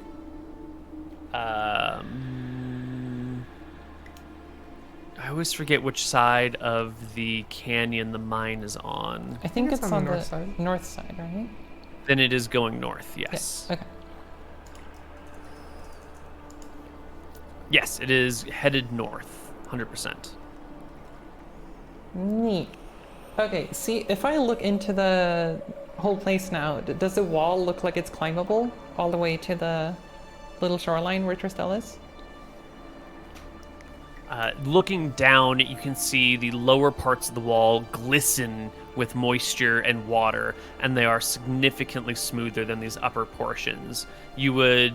Anyone other than you would be almost unable to climb these walls. They'd need like a 19 or a 20 on an acrobatics check to climb them. You would need to make a check to climb them at all, but your check would be much, much lower, probably like a 12 or a 10. Okay. But I should be able to make the jump.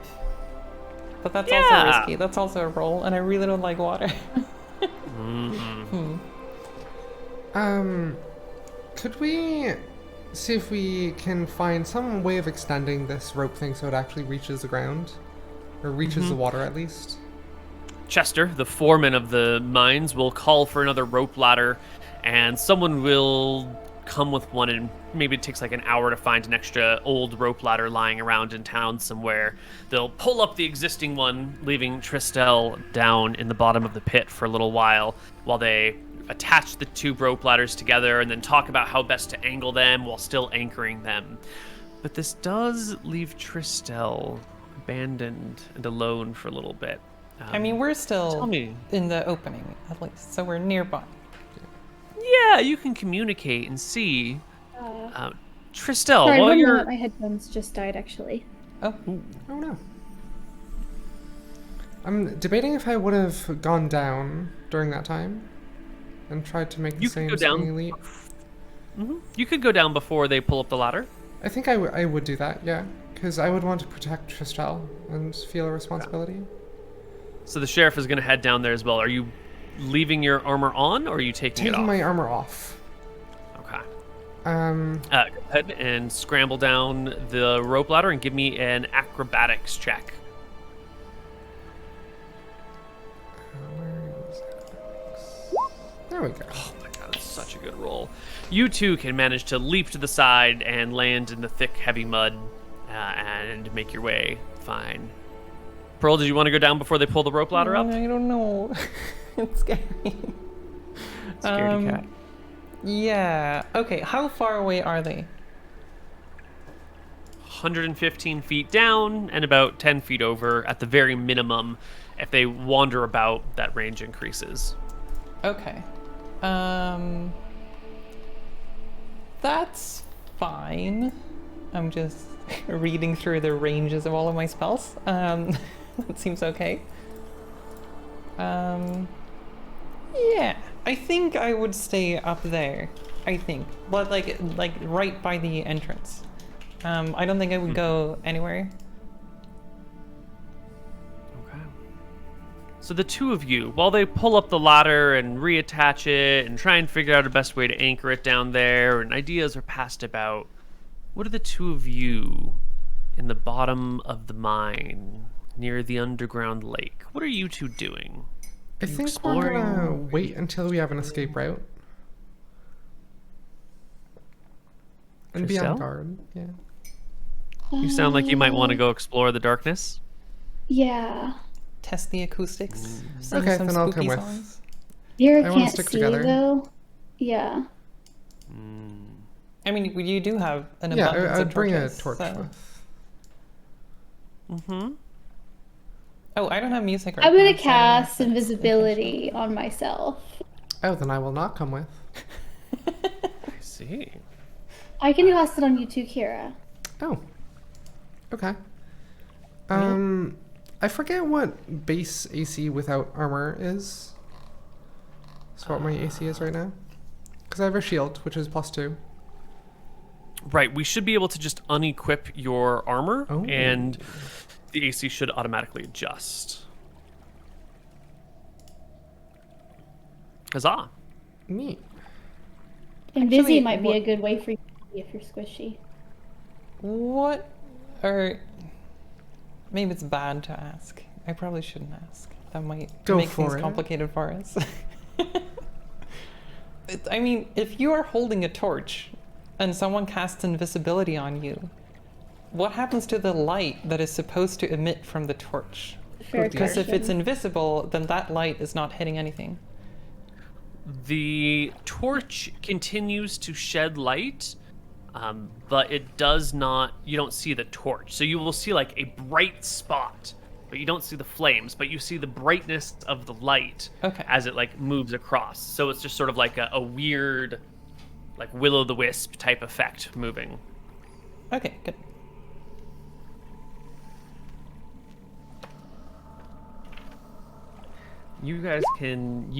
Y'all can find 2 pieces of gold down here and 1 piece of gold up in the mines, and walk along the lake's edge. It goes back about 200 feet until the shoreline converges back with the lake, until it's like it's just a lakey bit back here, and then even a little bit further, you can see the lake becomes more of like a channel of water, maybe 10 feet wide. With just rock on either side, water in between, and that extends like an underground river or an underground canyon into the void. Here, the walls stretch maybe 40 feet above the water's edge and just kind of come to like a crack, like a crevice above, and then down to where the water is. And that goes back into the darkness and seems to be craggy and twisty and turny and slick and wet. Was Tristel's detect magic still running as she got down here? Let me She see can do it the. as a ritual. Yeah, I could just do it again. Yeah. Yeah. I While will we're do waiting that. for the ladder. It's up to 10 minutes. Would you like to detect magic again, Tristel? Yes. Excellent. This whole area was filled with that multicolored, multifaceted magic. Give me a perception check as well. Nice. So good. Perceptive. You will notice, in addition to all of this out here, there is another magical source in the water that is conjuration magic. It is distinct and unique from the rest of the things around here. It is also moderate in level, but it's like there's the ambient magic and then there's a singular magical thing in the water, rather large. Dang it, I'm sad that I invisibled us. Now.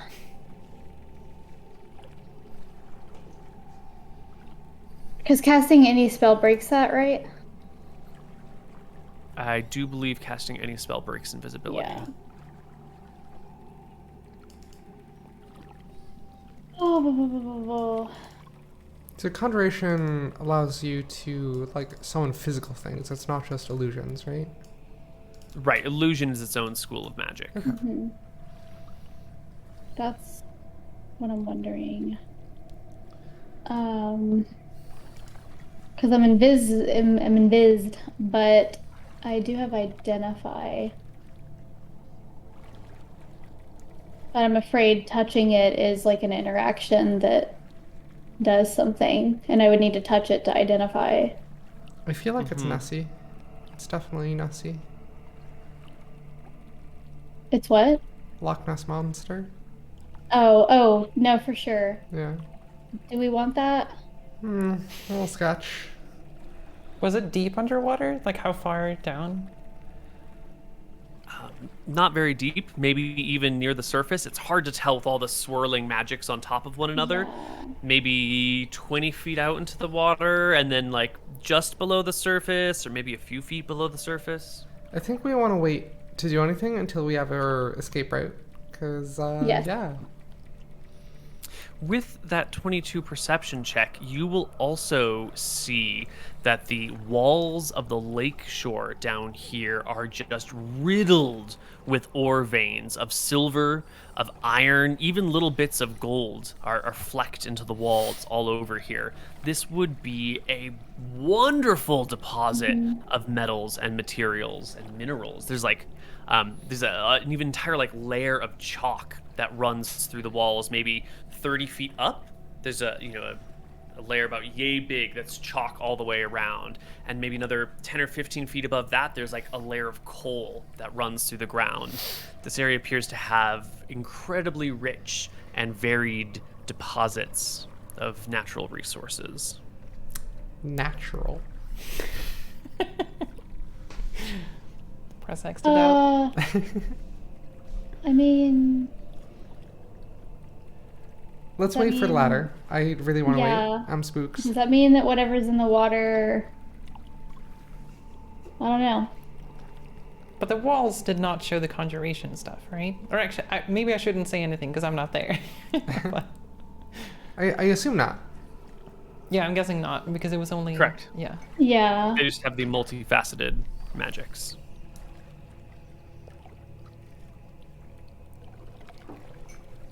So you wait. Yeah. The ladder gets extended, gets dropped down. They also toss you some hammers and pittons, and with the people above and the people below, you can angle the ladder so it's goes down at just a gentle enough angle that you can still walk down it without having to make any additional checks, and it'll go from rock up here to dirt down there. Heck yeah. Nice. Chester is gonna come on down as well to take a look at things, and Gloria, who was the person to come across this, also insists on coming down and seeing her great discovery. I'm very much going to warn them about the thing in the water and say, like, do not touch the water. It may be a creature that's very dangerous. Chester will let you figure this out on your own. Gloria is still coming down.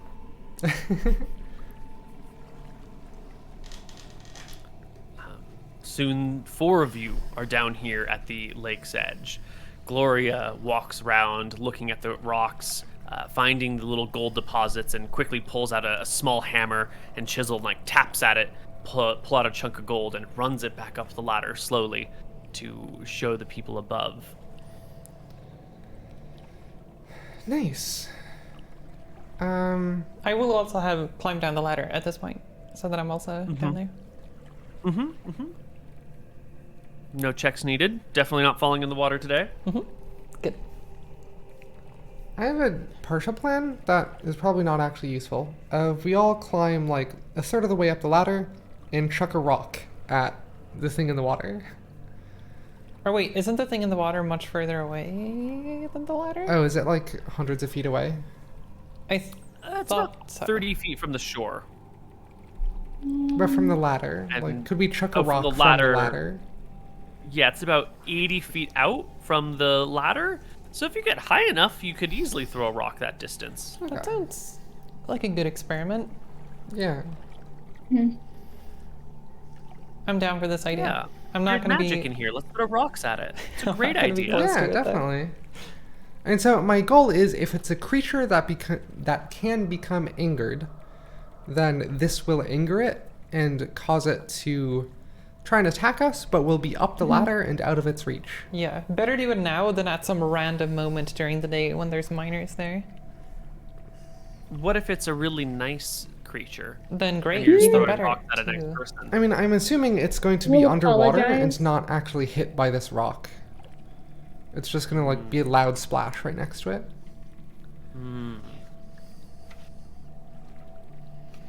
Or we could first we're gonna shout at it. Although I'm assuming Insults. it's probably like no, it's probably already like heard us talking. I don't know how, but we can try. Yeah, might have seen the light as well from the Yeah, torches. yeah, exactly. Yeah.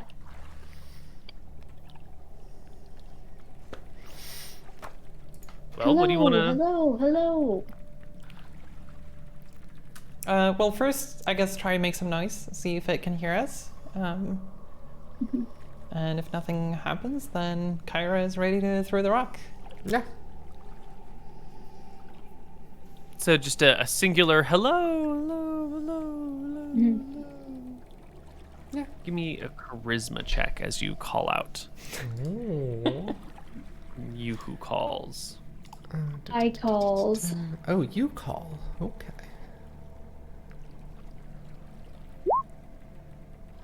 Wow, that's Pretty average.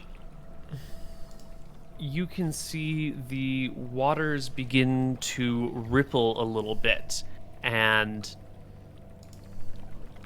like a fountain in a water that's barely on, you get that like effect of a swelling in the middle with water coming off and down to the sides. There's like a protrusion in the water of some sort of lifted and continually lifted section of water.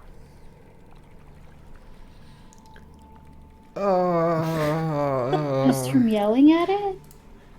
I'm a little sketched out by this. Oh, jeez. Yeah. I'm not really sure what to do. Not throwing in the rock, because I wanted something to happen, and this is something. But what if something more could happen?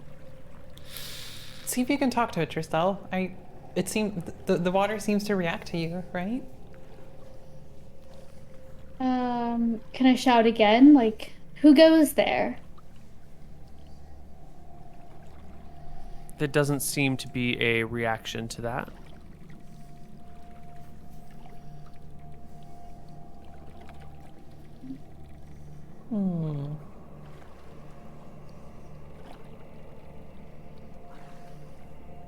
So it's just like levitating water.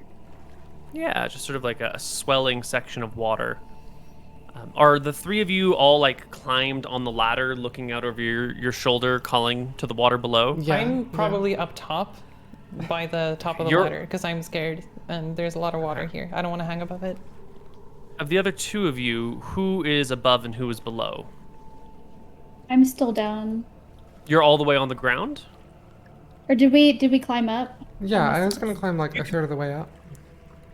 Yeah, You at can least be a in third whatever of the rock, position. right? Because if it's like a sea monster, it's gonna climb onto the shore and snap you. So I want to be Well, above but that. I'm sneaky.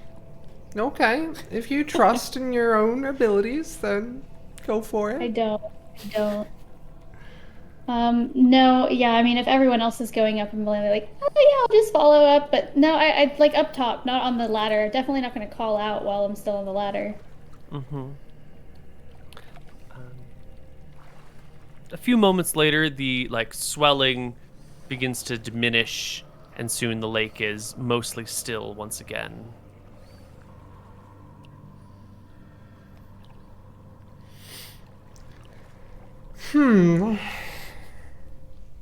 That's when I want to throw something. go for it. I want to take a copper piece and throw it. Like, kind of like skippy motion. The copper piece skips once, twice, and then like a small like wave of water appears out of nowhere and catches the copper piece and pulls it down into the water. Ah, yes. Neat. Lovely. And that is when the water begins to ripple in a shape of a face, fairly near to where the copper coin first touched the water and began to skip. You can see eyes, you can see a wide mouth. The whole thing is sort of moving constantly, so it's hard to keep one continual shape, but it's very clearly a face. And coming from where the mouth would be is the sound of dripping water without having any dripping around. Just sort of like a bloop, bloop, bloop, bloop, bloop, bloop, bloop, bloop. Okay, I speak some common to it. Let's say hello. Can you speak? Hello? You get the sound of bubbles popping on the surface. Plop, plop, plop, plop, plop, plop. And the face pulls itself up a little bit. So now it sticks out maybe yay far or so, and you can see like rivulets of thin hair coming off of the back of it. Now that it has more 3 dimensions to it, you can see that it's a longish face with semi-long ears, wide eyes. It looks feminine in nature. It looks like some sort of weird water spirit or some sort of strange water Nymph. or a nymph or something, or a narrated or a naiad. It's not quite clear. Did it have like elf ears? Like, It's elf-ish, like elongated ears, but not the full, like not the proper elf shape, but more elven than human. Definitely more magical.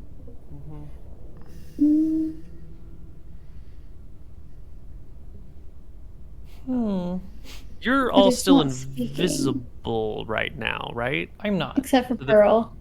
Except for Pearl, Yeah. which Pearl's way up top. Yeah. So the face sort of protrudes a little bit and does like a left and a right, and then it sinks back into the water. By now, the gold has been shown to the people above, and Chester loudly calls out, "Is there more gold down there? Down there, down there, down there. What sort of deposits are we looking at? There's all sorts of things down there. I think gold was just one of them, and I try to like explain the situation without having them yelling down into the cave more. Chester grabs a pickaxe and brings along 3 of his best miners. No. Before you I- head No, no, down, no, no, no. There's a water spirit that could be extremely dangerous. It just showed its face and started talking to us. yes. There's. Seemed friendly enough, right? Do you want to talk to it? Would you bet your life on that? He puts down the pickaxe. Here, come talk to it. And I'll like pat him on the back and be like, hey, you can stand on the edge and talk to the water if you'd like. Hello, water spirit. May we come down there and mine the gold, please? You're doing great. This is good. Let's see how this goes. Thank you, Pearl. Yes. Water spirit, please. May we enter your house and your domain? You clearly don't need the gold from the walls. We could use it. Maybe we could trade you an offering in exchange. We have water up here too. He looks to you for approval, Pearl. Yeah? Still doing good? Yeah, yep, we do. Someone bring a bucket of water for the thing. And 15 minutes later, someone comes huffing and puffing with a bucket of water and just sloshes it out from the top, and it goes and falls and splatters all over. To no effect. Actually, is there any water left in the bucket? Yeah, a few drops. Okay. Yeah, a little bit of like, backwash swirling thingy. Enough to make an ice cube? Yeah. Okay. I want to make an ice cube out of the remaining water with my hydrotelekinesis and just like form a little cube. And then I want to plop that down into the water. Not exactly where the face was, but like next to it. I don't want to make it seem like I'm attacking them or whatever. Just make You're a little... 100 feet up. It'd be hard to hit that spot anyway. So you can toss it nearby, and emerging from, kind of sticking itself out of the water is the full... I also need to do a... Okay, that's fine. Is a full shape of a bipedal humanoid female standing on the surface of the water, holding the cube in one hand. The form of it is just, flowing water coming down and around. And so it's sort of shapeless, like you can see the arms and the legs and the torso, but it's all constantly changing its the fine details of it, so you can't really get like a full solid idea of what it is. But it holds the frozen water cube in its hand, and the head begins to look around, and then it like tosses its hand, which like leaves its body when splashes on one of the torches, and begins to put the torches out one by one. Until at least. Excuse me, could you leave our torches lit, please? I tell the water. Splashing stops, and the face looks around, as if looking for you, but does not seem to find you, who are way so high up and poorly illuminated, and oh no, clearly not where it's looking for. Can I slap my thigh and become visible? Yes. Yes, you can attack yourself and break invisibility. The creature quickly finds you and opens its mouth, and the sound of dripping water becomes more intense, like a gentle waterfall, like a running stream splashing on rocks. I say hello. Yes. It's clear that it speaks a very different language than you. There seems to be a major incompatibility. Oh dear. I'm not sure how to communicate with this thing. Symbols. Make a heart shape with your hand. Does it understand Ooh. the concept of a heart? I can try. I can help, like with how do minor you- illusions. I could make like a little like sparkler kind of like face that's like a smiley face, and like send it yonder, just like a little smile. Yeah. You want to make a sparkly face in the air and send it towards the creature? Yes. I That's think this will fine. break your invisibility spell. Will it as a cantrip? Let me double check the invisibility spell. Spell remains in effect until broken, dispelled, canceled, or until you attack a creature, or until 24 hours have passed. You can open doors, talk, eat, climb stairs, etc. If you attack, you become visible.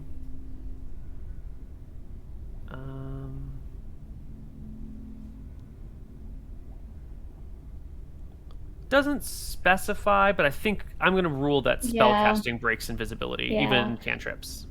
That's fair enough. We used the invis for what it was worth. So while you're on the shore, you will make the sparkling face, break the invisibility, Yes. and send the, sparklers style sparkling. Yeah, I guess I'm thinking of that, of like something that's kind of like pretty and would be like visible, like so slightly illuminated. Glowy neon. Yeah, glowy neon. Well, is it sparkly, or is it glowy neon, or is it both? Give me. The devil's going to be in the details here, so what exactly do you do? Oh no. I'm thinking it through. I'm thinking of anything that could signify another elemental that it could maybe be upset by. So maybe a low green glow, kind of like photo bioluminescent algae, that kind of glow. Yeah. The glowing, smiley, hearty thingy flows towards it. The water creature reaches out reformed hands as if to like grasp or cusp it, and pushes the green glowing face into its own face, which has like a very gentle, relaxed, cozy, affectionate, cuddly look on its face as it like pushes the green bioluminescence into it, and the two sort of merge, and then it splashes back down into the water, and the lake goes still. I think they accepted your gift. It liked it. Yeah. I don't know that that's communication though. Yeah.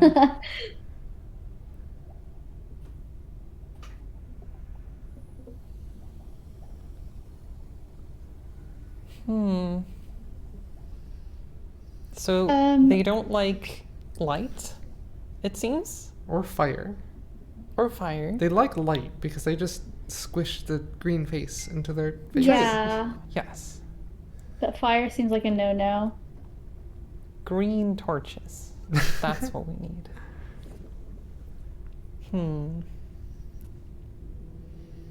I know, I wish I had light spells. Can I just start playing some music? Absolutely. Trying to draw it out, see if it interacts with that in any way. Just like a very gentle, calm tune, like kind of like the vibes of the really still water, just very chill and calming. Give me a performance check for how well you can get the emotional quality on this improvised song. Nice. Not so bad. Good all the time. That was a really low roll. I just had +8 on performance.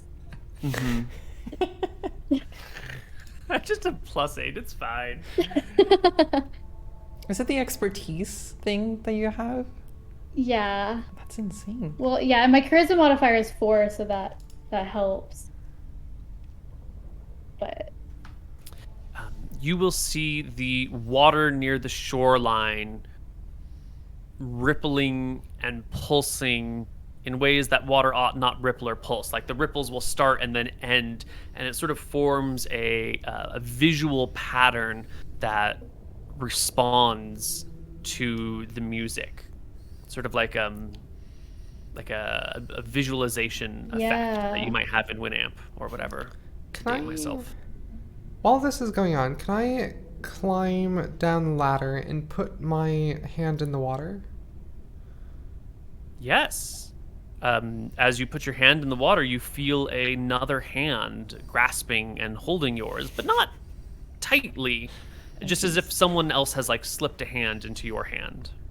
I'll start like rocking it with the music and trying to get some vibes. Yeah, the hand slowly like gives you a gentle pull into the water, not like a forceful come with me, but more of like a, I'm moving this way and I'm trying to coax you to come with me.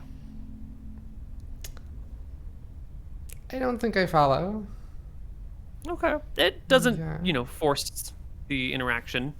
But another hand will slowly slip up out of the water. So you've got, the hand and the wrist that's underwater, and then its other hand will like grasp your forearm and continue with the moving and vibrating with the music. You can hear from above Chester calling, "What's going on down there? Hello? What are we having a dance party?" I'll call back to say like we're trying to figure out if this elemental is friendly or not, and we can't speak common with it, so we're trying music. Pearl, you'll hear Chester mumble, "This is a mine, not a seance.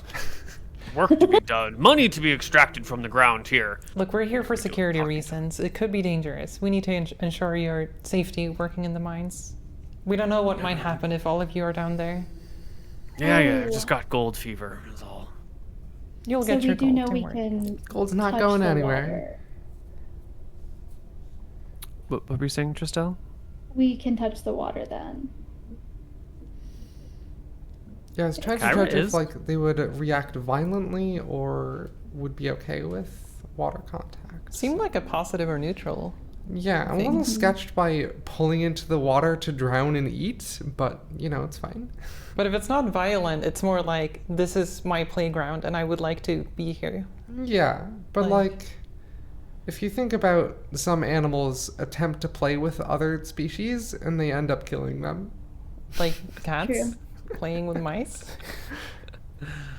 Not naming any specific ones, but yes. Go ahead and take inspiration, Kyra, for that very, very good observation and analogy of like how nice intentions can turn deadly accidentally.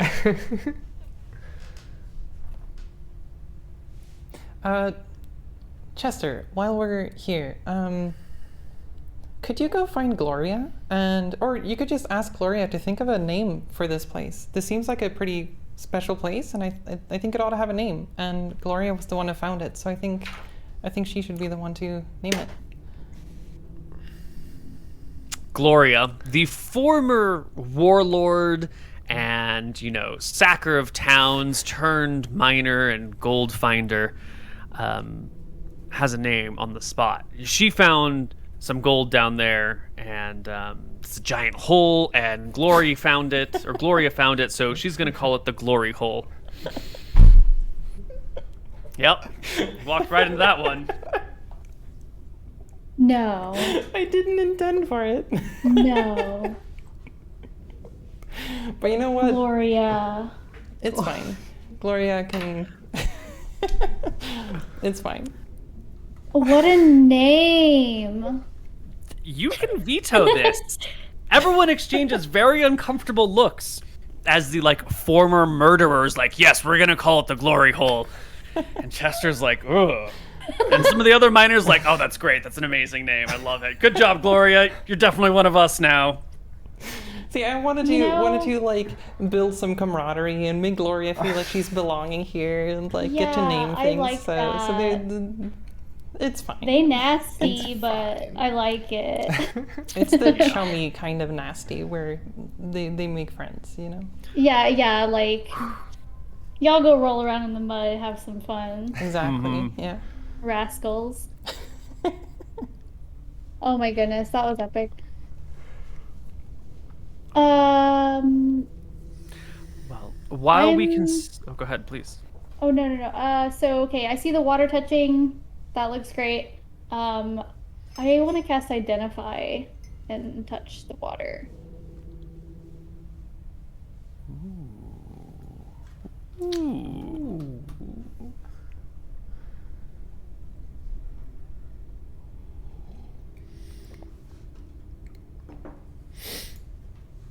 So Identify takes 8 hours to cast. When the Identify spell is cast, magic items subsequently touched by the wizard can't be identified.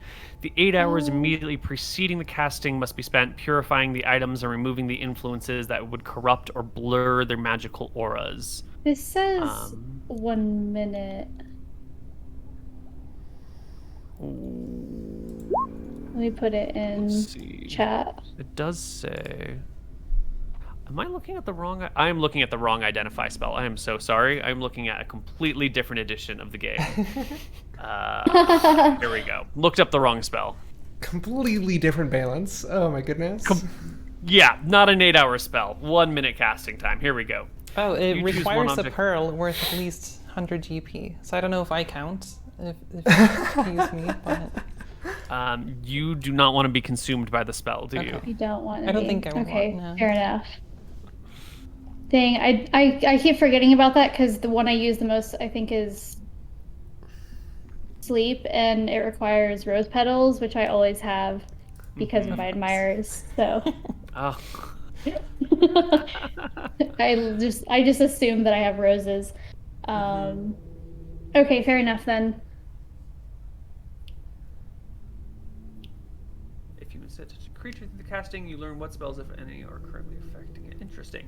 Well, if you could get yourself a pearl and an owl feather, you could cast this spell. But there are no pearls in town, aside from the living one.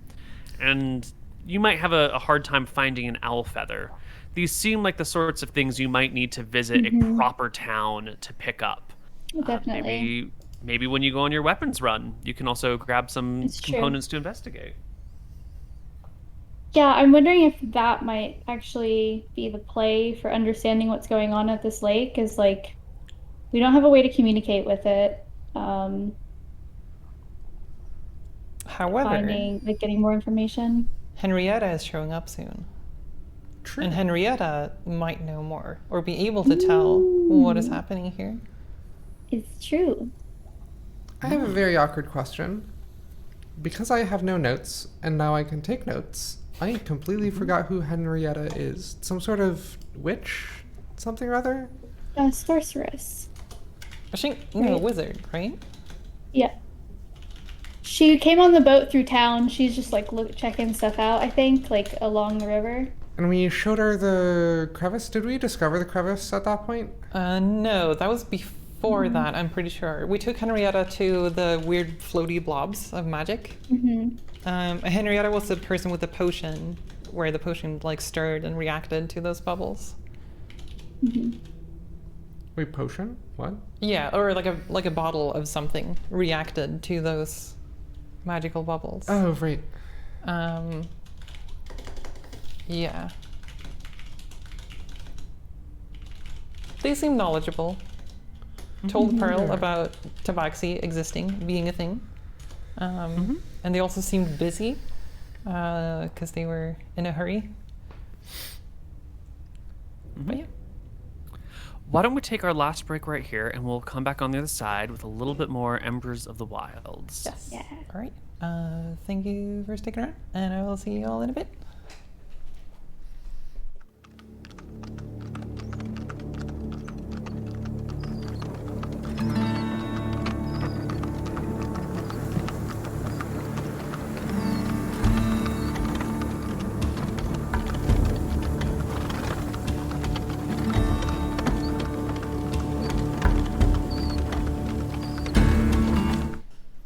Hello, everybody, and welcome back to Embers of the Wilds.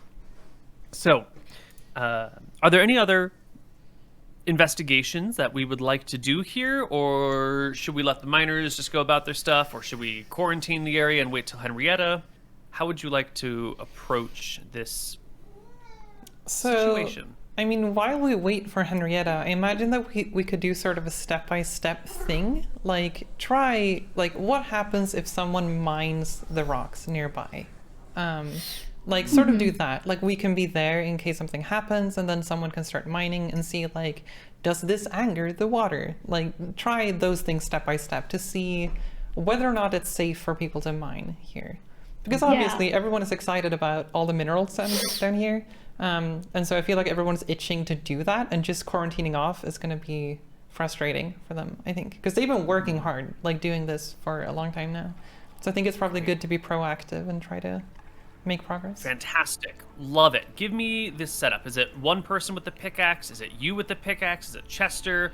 Are you all on the ground ready to fight? What is the first I imagine the test? first step would be Kyra with a pickaxe, because Kyra is the strongest person who can fend for themselves. And then also Tristel and I being there. Excellent. It smells very All right, much Kyra, like fish. what do you do with the pickaxe? I am overwhelmed by fish breath right now. Oh, kitty cat fish breath. I've been given a Yummy. pickaxe. I shall pick with the axe. I'm not sure. The fish is overwhelming. The brain is not fully functional. You slam the pickaxe into the wall. It lets out a loud bink as the axe hits stone. And immediately emerging from the water is the feminine shape of the weird water elemental. And you get the sound of like a crashing wave on the shore without Nope. seeing any Okay. such motions. Not doing that again. That sounds like anger. Maybe you should try it, but what if, like, I'm also playing really calming music?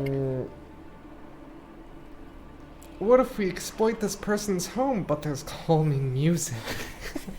I mean, them's the breaks. Throw the pizza party while you just tear down its home. Yeah. You play some music? The spirit No, thing. I'm not on board No. with this. Someone else can do the pickaxing, but I'm not on board with this. Well, does just playing the music kind of like calm it down? It clearly has risen up kind of in response to it. It does rise up in response, and when the pickaxing stops and the music begins, we can keep your same check because it's sort of the same tune. The creature softens its appearance. The crashing wave sound only was the once, and then it sort of relaxes and begins to flow back and forth and slowly melts itself back into the water.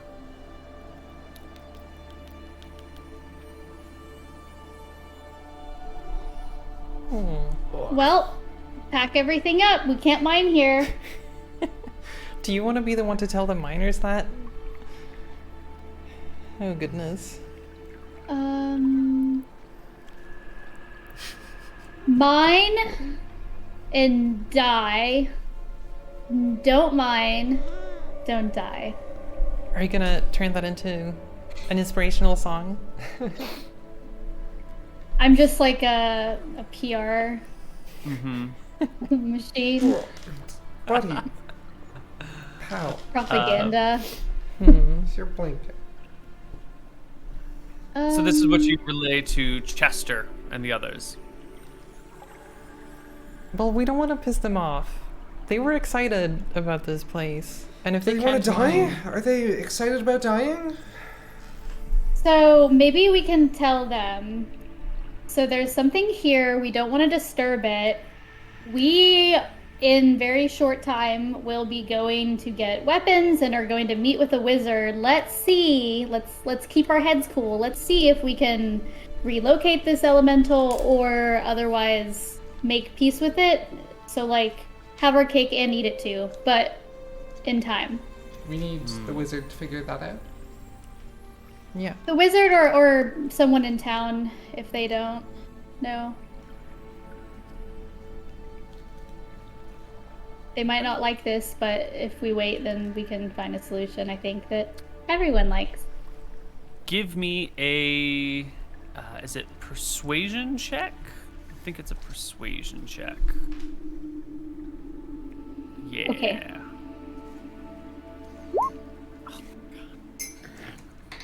Yes, it goes over smoothly. The miners get it. Chester gets it. There's gold down there. We want to make sure to be able to get the gold. We don't want to lose anybody. There are monsters around and weird creatures that are showing up. We can delay getting the gold. We didn't even know it was there, and it's not going anywhere. So we'll just work elsewhere for a little while. It'll be fine. And they agree to wait. Yay! Nice.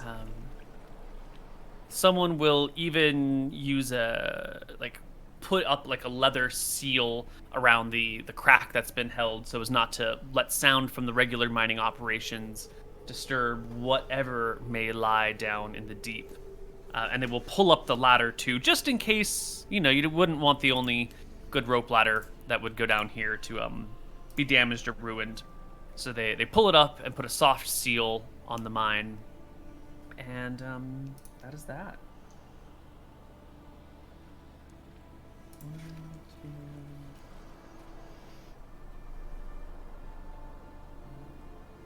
Perfect. We're so peaceful and orderly. I love it. Yeah.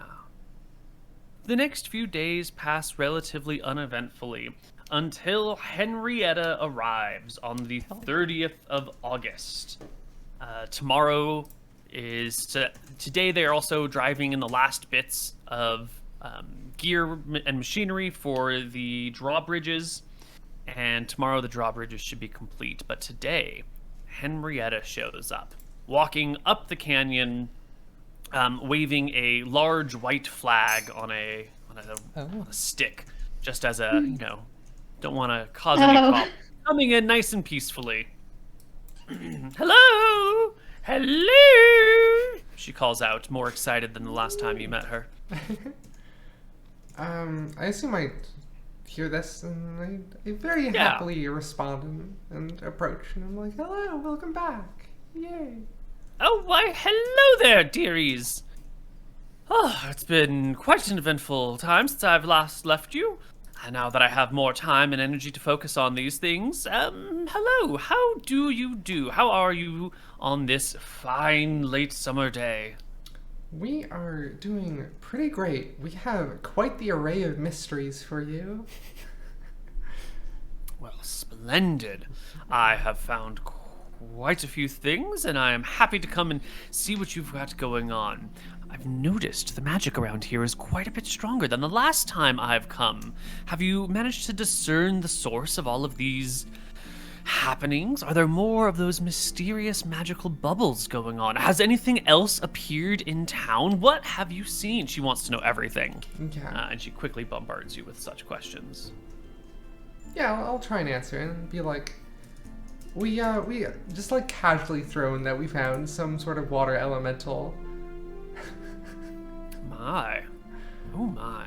It seems that that's actually quite possibly the source of the magic, or at least in the near vicinity of the source of the magic. We were mining, and we happened to cross a huge cave, and I explained the whole situation. And get her up to date on the latest happenings of the water elemental, the fact that it can't speak common. We have no idea how to communicate with this thing, no idea if it's friendly or what even it is. If it is, I'm just using the word elemental. I have no idea what's going on here. Well, that makes sense. If it's a creature born of water, made of water, I would also call it an elemental until discovery tells me otherwise. I don't speak the language of the elementals. She makes an arcana check. I know quite a bit about them, however. There are as many forms of elementals as there are forms of creatures walking upon the earth. So it is hard to make a overly gross generalization. Some are quite intelligent, capable of casting and wielding spells. Others are as dumb as, I don't know, an insect. Has this one shown any form of intelligence or communication? It reacts to music, which seems some form of at least decent intelligence to recognize and dance along with music. So at least that of a bird. Yeah. Okay. I think at this point, Pearl will have noted that Henrietta has arrived, and Pearl is gonna rapidly scurry over there and try not to look too excited, but absolutely looks excited to meet Henrietta again, and just kind of standing on the sidelines. Greetings, Tabaxi. Have you discovered more of your kind yet? No, not yet. But we heard a lot of things about my kind. I actually learned that they live somewhere up north, although it's very far, so I don't know if I'm gonna be able to meet them at some point, but... Well, north does extend all the way to the top of the world. It's a great distance. Some 10,000 miles from here until you hit the very north. Yeah, we heard it from a dragon we met along the way when we were visiting the nearby towns. Silvano Thernes. Yes, Oh, I you know have them. met with him Yes. only very recently. I was just in Fairport on my way here.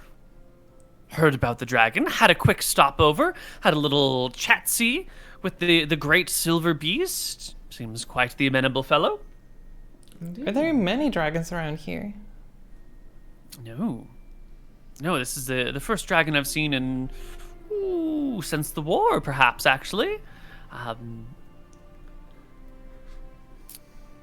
It appears that Silvano Theris and Fairport have arranged a form of deal. He'll protect the town, and in exchange, the town will tolerate him and occasionally give him some tribute, and he will serve as their form of capital punishment. Those who are to be put to death are now just fed to the dragon. Damn. And everyone seems quite happy with it. Okay. I guess that works out. I mean, it begs the question, is he really a good dragon if he's so eager to be eating people? But on the other hand, it's quite a fearsome institute. I guess if they're Death being by fed dragon. people, then it seems more fine, I guess. Sometimes it's easy to forget that dragons are completely otherworldly creatures with motives and tastes well beyond my comprehension. They do seem to enjoy the taste of humanoid flesh. A little disturbing. That is actually kind of scary, yeah. Yes. Well, hopefully draconian tastes good to dragons. 'Cause, I that'd wonder, be- is that a form of cannibalism? Ooh, good question. Oh, by the way, I'll have Henrietta, to bring that up. we found something Yes. really cool in a cave, and I will repeat everything that Kyra already said, without Henrietta being able to interrupt me and being super excited to reveal this to her. She peaceably sits through and listens to every single word and goes, "Why, that's quite the find." Right? Strange. Isn't it? Do you want to go see it? I suppose. Let us take a look. I assume Tristel is still here? Oh, Tristel is here, yes. Excellent. Let's grab her along the way. How is the magic coming, Pearl? Are you able to focus and control things? You know, for the most part, it seems to work most of the time, but sometimes it still does weird things. But I made an ice cube a few days ago, and it went fine, you know? Can you show me? Do you have any water? Are we next to the river? She points to the river. Oh, the river. Yes, of course. Cantrip stability check, please. Yes. Do I do it One per day. ice cube?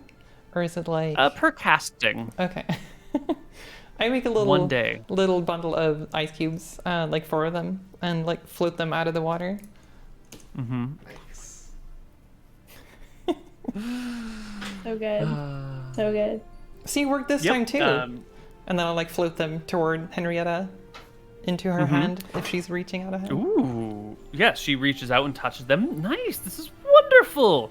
You know, if you ever decide that you want to get out of this backwater town, I could use an assistant. You're not quite an apprentice since you're a sorceress and not a wizard, but I could definitely use an assistant in my laboratory. Someone to, you know, chill my drinks and get things off of high shelves. I don't know if you would want that. Bad things happen around me quite often. It went fine this time, but I wouldn't want to start any fires in your home, you know, or in your study, in your tower. She shrugs, and with Tristel in tow, heads into the mines where you guys have found and cornered this elemental. No one has seen it for 5 days now.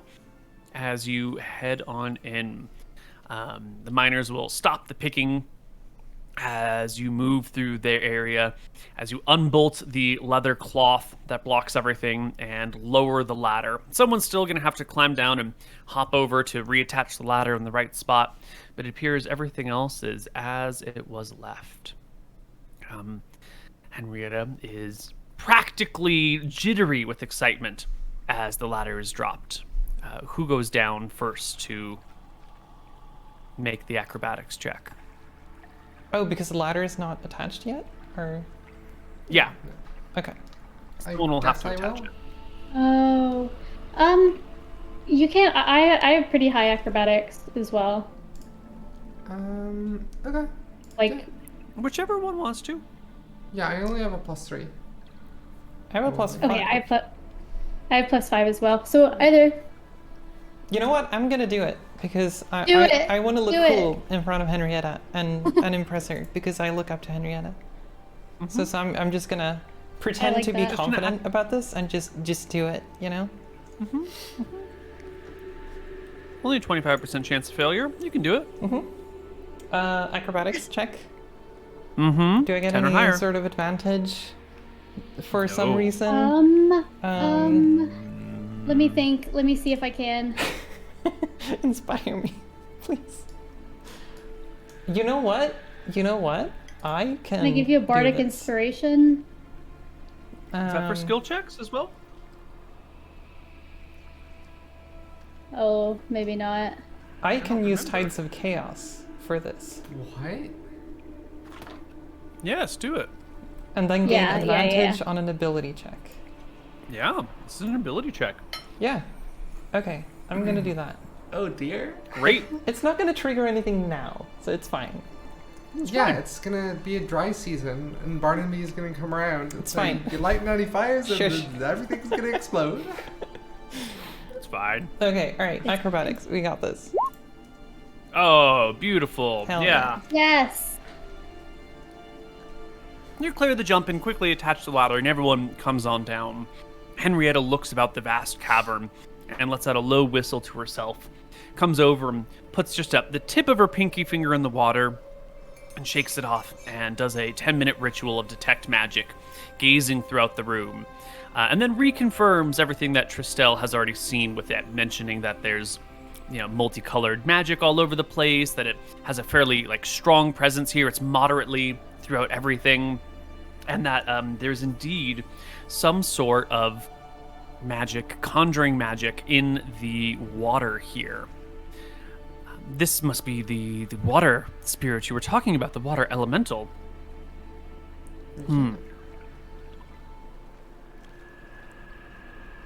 Yeah, Tristel and Kyra were quite literally singing and dancing with it for a little bit. So it seems to have some sort of intelligence. That's a good sign. You know, oftentimes large elementals that make their way into this world from one form or another are quite unhappy here. As you all know, I'm sure, if your countess has told you such, the world that we inhabit is known as the Prime Materia Plane, and it is made up of the 4 elemental planes: the plane of water, air, fire, and earth. And we are made up of all 4 of them. In a way, each plane exists in the same space, but on a different dimension, and we exist throughout all of them. So there are really, there are at least 5 worlds right here. Well, there's also the ethereal and the spiritual. There's at least 7 worlds right here with us right now. And these elementals are pulled from one to another, even though we inhabit sort of the same physical space. And they don't quite like being here. An earth elemental is normally found in a place of only earth and mud and crystal and mineral and gem. Being in a place where water or fire or air exists drives them frustrated, angry even. And they usually like nothing better than to get home. To find a creature that enjoys this place or lives here harmoniously without outright attacking anyone it's quite the feat. It's quite the impressive find. Do you think we could figure out if they would want to go home or if they're happy here? I don't know how one would communicate such things. If you were a powerful enough caster to open a portal between this realm and the next, you might be able to allow them to exit. Yeah, I can't do that intentionally, at least. No, we would need a spellcaster who can at least open up a minor gateway to the elemental plane of water. That is not my area of specialization. Although perhaps you can find another wizard elsewhere who can do such things. I must say our numbers are few after the war. There are not very many powerful spellcasters left in this part of the world. Do you think perhaps maybe we should ask Maven and seek them out? Maven? From Ipsum? I heard Yes. he had perished. Is he still alive? I heard rumors that they were alive. But maybe not. We have never met them, only heard about them.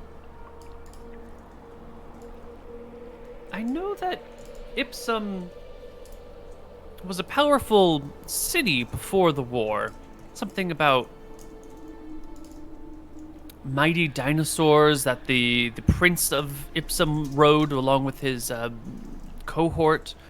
Maven being a wizard there, but after the fall of the Farad Empire, Ipsum too fell. The dinosaurs were released, and it was thought that everyone there, well, those that survived were trapped in the city, and the wizards all were probably gone. But perhaps my information has been wrong. Perhaps we've assumed him dead when he yet lives. You'd think a wizard would be able to escape. At the very least. One would think so, but when dinosaurs escape, usually a wizard is involved. Not to say that my people are bad at what they do, just over-eager. You know? Anyway, that's neither here nor there. Are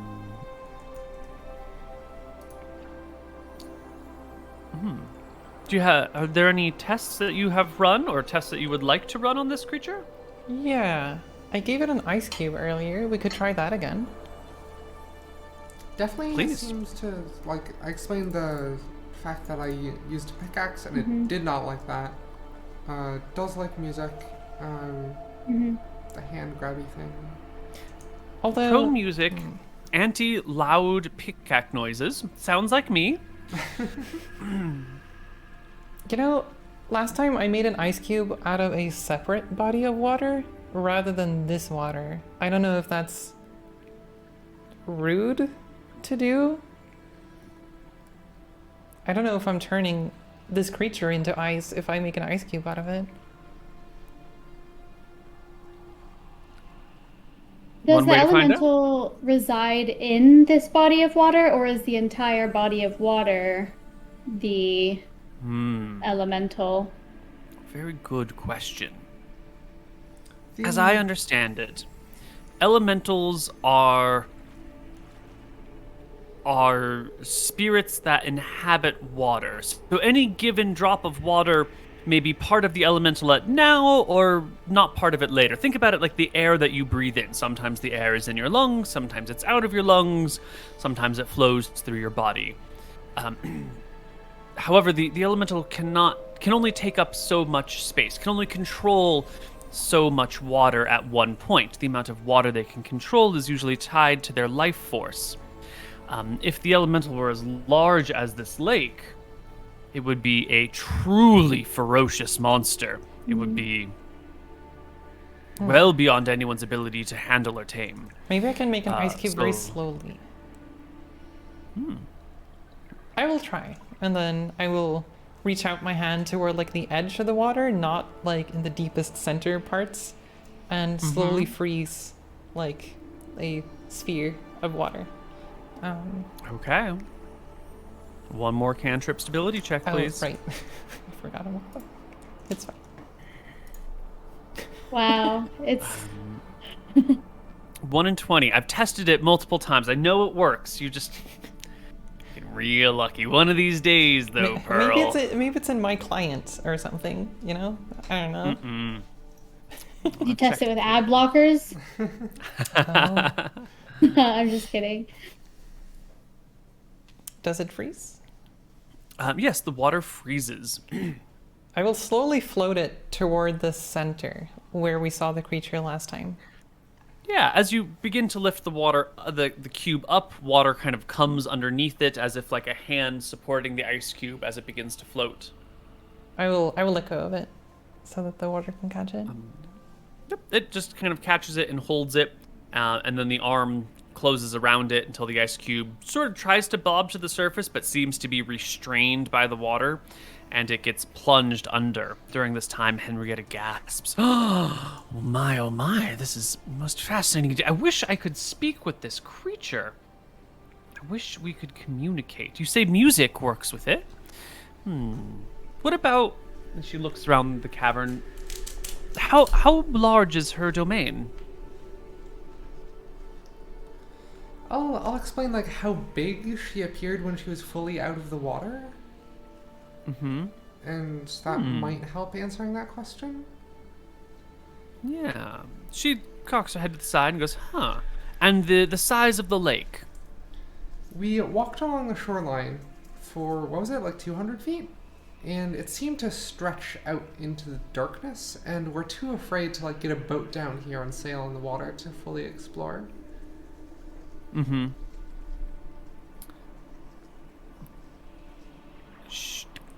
you tested light spells? If I were to illuminate this cavern, would the creature be bothered?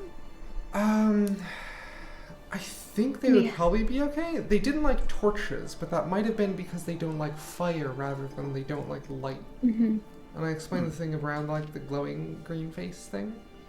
So we have not used a light spell. None of us know a light spell, so... Alright, well, she casts a light spell on her walking stick, and the top of it will illuminate the area, filling the room with light. The water seems not to respond in any way, shape, or form to this, and she will carry the torch, the staff, along the edge until she gets to the far end of the cavern, where you can see the water channel that goes back even further, and she will hum to herself over it. It looks like this creature's domain is quite vast. If this channel goes back and back and back, I don't know how large it could be. Yeah. And I see chalk and coal and gold and silver and iron in here. This is quite the find, my friends. Yeah, our mining friends were quite excited. Understandably so. I'm glad that you did not immediately put this creature down. Many a lesser mind would have seen the value of this cave and gone to any length to extract it. I must commend you on your most harmonious approach to nature. Well, we wouldn't want Nadinus to would anger surely him. smile upon you.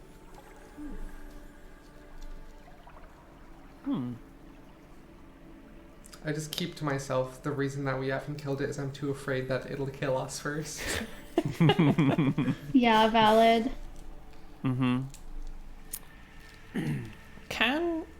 Would you be able to fit a boat into the remaining part of the cave that we haven't explored yet? a thin enough boat, like a small rowboat or a canoe, could go in there. Do you think it would be dangerous to head in there with a boat? Yes. Yes, I do. Sounds quite dangerous. You would be surrounded by water with no shore to fall upon, and if things went poorly or the creature decided to attack you for some reason, you would most certainly be submerged and, well, easily drowned. It seems so friendly, though. Yes.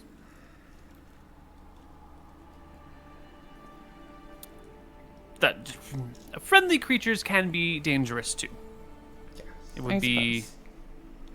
It could be a shame, or perhaps you might do something that it doesn't like. Maybe there is a thing back there that it's protecting, and if you get close to it, it would react. Maybe it has children, if this creature cares for children in the same way that we do, or maybe just a sense of privacy. Maybe the splashing of a paddle in the water would disturb it. There are so many questions that require so much research. I'm afraid I cannot do much more for you here until I consult my books on monsters and on the plains. And then she stops and considers for a moment. We're in summer now, right? Yes. Summer is the season associated with fire. I do believe she consults her brain. Summer is the season of fire. Winter is the season of water. Autumn is air. Spring is earth.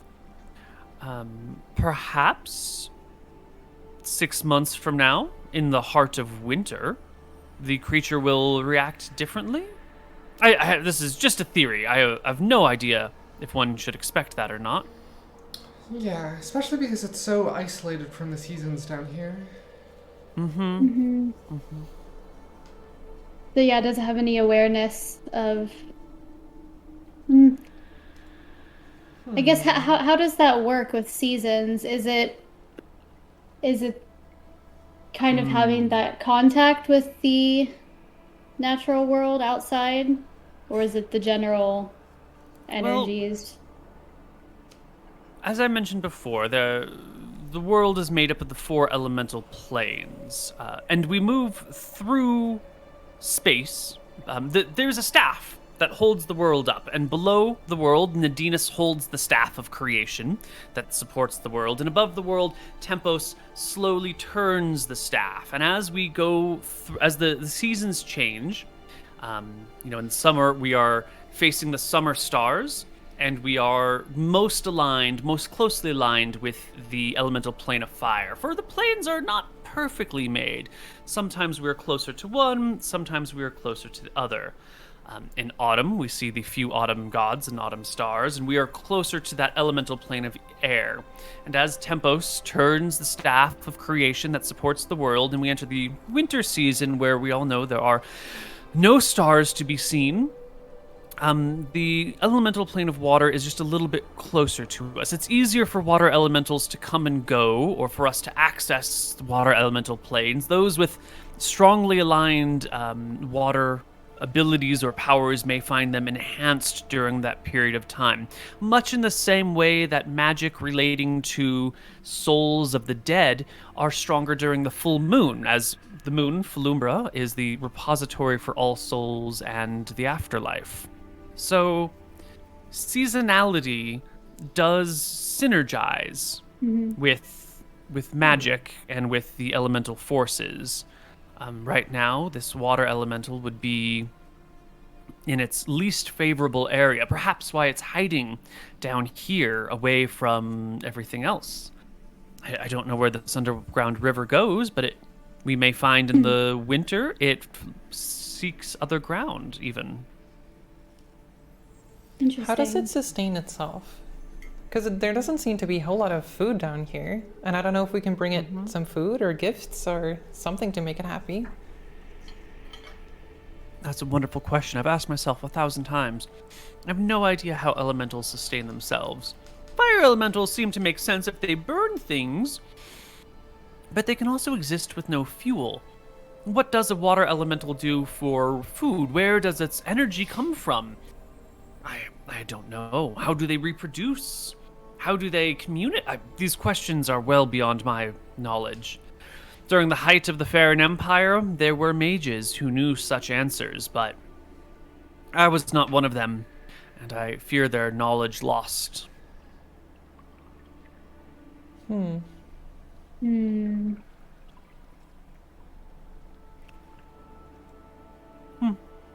we move the elemental from one place to another? We do have the hot springs. An earth elemental one could pick up and move, but a water elemental, I imagine, would just flow through your fingers. I don't know how one would contain it. Perhaps if you could get it to move into a barrel of water and then seal the barrel, you could move the elemental? That's a very clever idea. Not considered that before. Or also seems like a good way to get it angry, but maybe. We tranquilize it with beautiful music and whisper sweet things to it as we move it to a safe location. I do have my magical plants. Maybe it reacts to those?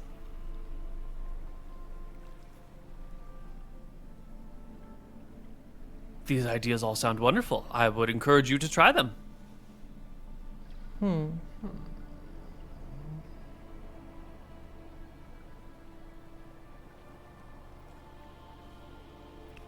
Let's not test our luck for now. Let's quickly leave this area and discuss elsewhere. Sounds good. And she will Yes. head back for the ladder, make an exit. Is there anything else you wanted to speak with Henrietta about? Anything else you wanted her opinion or knowledge on, or to inform her of? Do you tell her about the Draconians living nearby? Yeah. I think I would like the world to be informed of what the Draconians are doing. Because they seem What like does the that biggest mean? threat to this land right now. Just the entire civilization of all towns. Draconians seem like a very big threat to civilization. You mean like what they're doing, like trying to create more? Yeah, and they're like movements throughout the lands and like what town they might sack next. That's true. Strategic information like that is important to disseminate to the world. That's true. That's true. Yeah. What was the city that they sacked? It was the one that was in the middle. Yeah, the unnamed right. one. It had a name.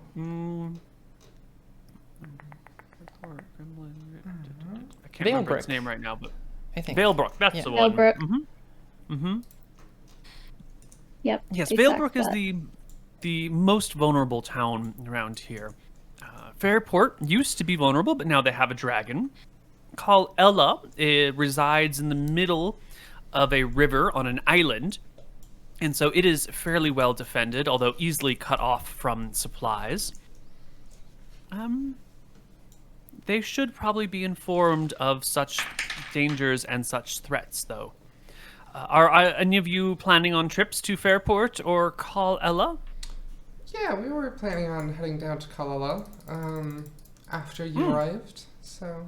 Wonderful. I am currently heading southward, beyond the Great Swamp, and down the coast. There are many more things to explore, and places to see, merchandise to pick up. If you don't mind me asking, from where do you hail?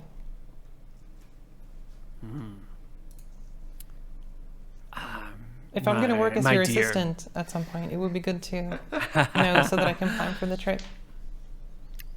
When the time comes for you to join me as my assistant, if such a time does come to pass, I will lead you there myself. But until then, I have found it best not to reveal the location of my home. There are plenty of people out there who would think, wizard, home, must be magical items, must be large piles of gold. Let's go there, kill her, and take all of her things. I would never do that. To my friends. That sounds well, horrible. Who would do such a thing? There are many people who would do such things in this world, and you...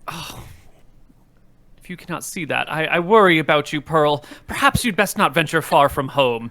The world is a dark and dangerous place. Trog Canyon is the one point of beautiful light that I've seen here in quite some time. Oh, is it that bad out there?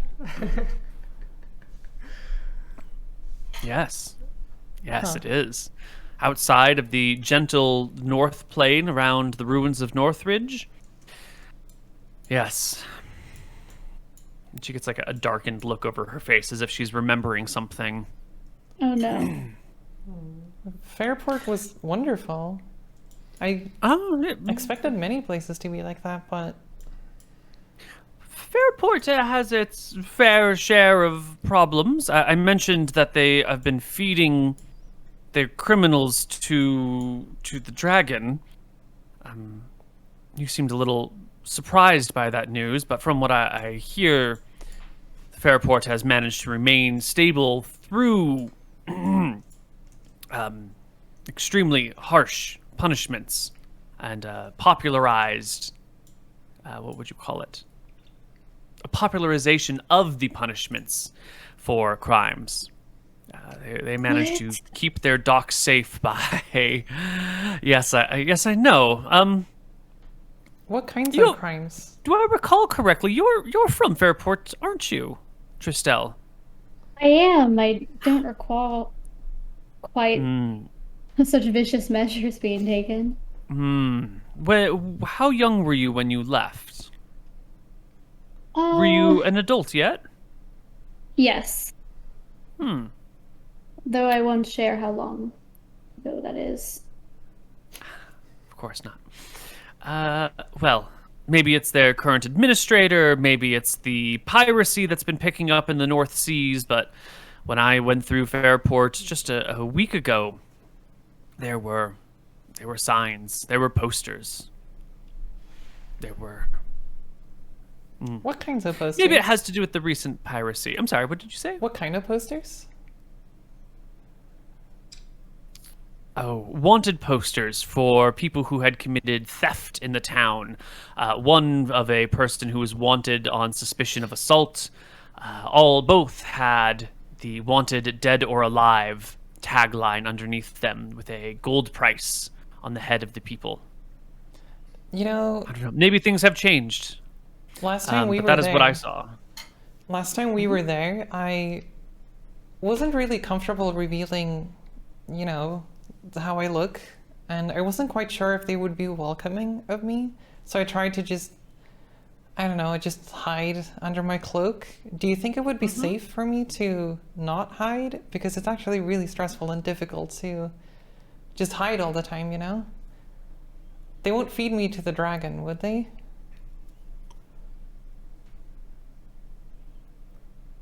I don't think so. I wouldn't call the people of Fairport bigoted. Maybe just paranoid. Maybe fearful. That sounds Beyond good. the mountain range to the north, there have been there have been raiders from the sea that have been coming through and sacking towns. And rumor has it that before the towns are sacked, there's always someone who washes up on shore and arrives in as if from a sea wreck.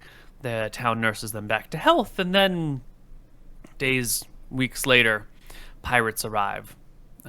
Maybe this is what Fairport has been trying to prevent. I know not the problem. But with the dragon on their side, they should be safe. I imagine they should be quite fine. As long as the dragon is on, the good side of Fairport and not the bad side of Fairport. That's true. That's good to know, though. And even if they want to feed me to the dragon, then, we met the dragon before. We're Sylvana's friends, so hopefully you wouldn't eat me. I've not known the people of Fairport to be overly judgmental, though. I can't imagine that they would look down upon you for your differences.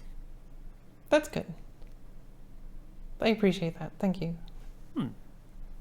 I mean, if they're befriending a dragon, they can't be all that. Anyway. They've seen I feel Stranger like I've Things. disturbed you. I must ask, Henrietta, I have been in a lack of magical items for certain spells that I'd like to cast. Do you happen to have on your person or in your wares any pearls or feathers? I do have pearls. Yes, I need them for probably the same spells as you. Identify, most importantly. I've picked them up for 100 GP in Fairport. I could sell them to you at a 40% markup, 140 gold per pearl. Can you give me a discount? I bought them for myself. I would be giving you my own components at this point. I have This just is already the thing. friend. I have just the thing. How about when 120 and I give you a bottle of this exclusive mulled wine, only the finest cinnamon used, brewed right here. You can only find it here. Cinnamon mulled wine. May I smell it? She gives Sure. a sniff, and let's see how much she likes. We're going to have her make a grub skill check. 21 or higher is a success. There's something in this that I just... Is it... What is it? Is there juniper in there? What is that? What is the wine primarily made of? No, thank you, darling. No. 140 gold, though, would be quite nice. For the pearls. For the pearl, singular. I'll throw in the owl feather on top. Fair enough. I only have it in silver, if that's all right. Perfect. That's 1,400 silver? Yes. Yeah. You will... 1,400 divided by 50. That is 28 bags of silver. It weighs 28 pounds. And she will gather it together, and she's going to leave it at the tavern, try and spend some of it here, put it into some other form that she can use, and then carry away what she has later. And she'll hang out in town for a little while, stay at the same inn as you. You guys can have breakfast and dinners together if you so desire, and she'll chat with the innkeepers. And then the very next day, the drawbridge is complete. It is finished. So let's talk about the drawbridge for just a wee bit here. Henrietta hasn't left, right? No, she's still here. She's going to be here for a little while. She's visiting town. So we have 1, 2, 3, 4, 5 staircases in town. And each of these staircases now have like a winch and rope system to help like lift the staircase up to form a drawbridge so that they will be lifted off the ground, which means when raised, someone would have to actually climb one of these. Oh, you're on the wrong. I'm sorry, I didn't bring you to the right map. Someone would have to climb one of these 15-foot cliffs to get anywhere. Where are we on the map? Let's start with this drawbridge right here. So this is maybe the most complicated one because it's got that L-shaped bend in it. And it is the last 10 feet here that will raise up. And so you can like come down 10 feet and then you'll have like the raised, you'll come down 5 feet and then you'll have the raised 10 feet. If we come over to this one, the whole thing will lift, even that little weird bend, and it'll just like all the way up. So this one will lift the full 15 feet. If we go a little bit further to the right, this one easily lifts up and then attaches to the side over here. So it just kind of forms like a straight line with like awkward stairs down it. Same thing with this one over here. There's now like a little, what would you call it? Some boards or some posts that come out to help anchor this when it's lifted fully up. And where's did I miss? I think I missed a bridge. Oh, one on the south side. Yeah. This one over here. Another straight one, which will come on up, and there are some posts now that run out of the rocks that will help secure it when it is like fully lifted up, and then those posts, like something folds out of those posts and then the drawbridge rests on it and everything is nice and stable. So the weakest bridge, the weakest staircase is going to be this one right next to the sheriff's office. Due to its L-shaped nature, it can only be the 10 feet can only be raised instead of the 15 feet. And that is the best that they could do. But it's all functional, and it's pretty obvious how they work. Additionally, since this is a town security issue, there will be sort of, like an unveiling of the bridges. This is how they work. Let people in town figure out how they function. So in case there's an emergency, anyone in town can work the bridges. The controls for the bridges are going to always be at the very start of the bridge. There'll be like, a winch on one side or the other that you can crank and crank and crank and crank and crank. And then like another thing over here that you can use to like lock it into place. So some mechanisms in these areas. Nice. Heck yeah. Yeah. Love it. Anything else about the bridges that you want to know or talk or changes you want to make? Is it? So, the question of how difficult it is to raise and lower, like, can we have them raised by default and lower when someone needs to go out? Or is it really fucking annoying to lift them? They take a few minutes to raise. The issue is that if you have them raised by default, then when you leave, someone has to be there to raise it after you go away. Mm-hmm. And then if you come back, you'd need to like shout and yell for someone to lower it again. So you can be in a state of permanent raisedness, but it just like slows down everything that happens in town. It would be... Imagine if it took like 10 minutes to unlock your door every time you wanted to enter or leave your house. But like it works. And if we're just talking about game mechanics, it's kind of hand-wavy. But as a lived experience, it's such a pain in the butt. So I'm guessing it might be one of those like state of emergency things. Like if there's been attacks recently or something, then maybe that's the default. And like raising that at night. That's probably a good call. Mm-hmm. Yeah. Yeah. Whoever's whatever watchman or sheriff is on duty, it could be their job to raise the bridges every night. Yeah. And then people can lower them in the mornings as needed. Mm-hmm. Okay. We can definitely go ahead with that security plan. Excellent. Make some notes. Town improvement. Heck yeah. Yeah, I guess it would just suck to like be suddenly attacked and have them rush the bridges and have it be completely pointless. But I don't know.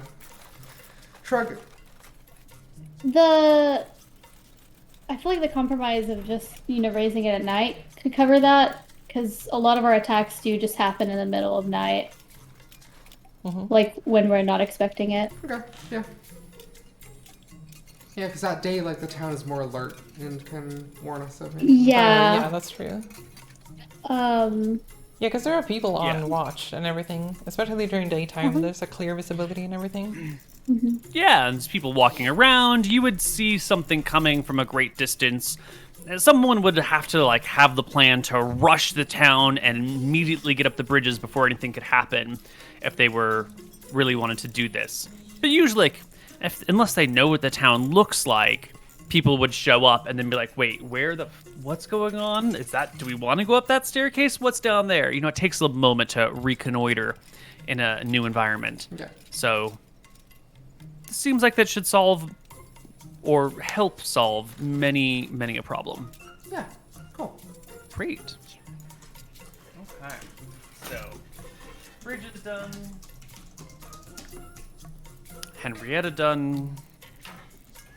Gonna make another. No, I had questions for rollover. Henrietta before Yes. she leaves. Yes.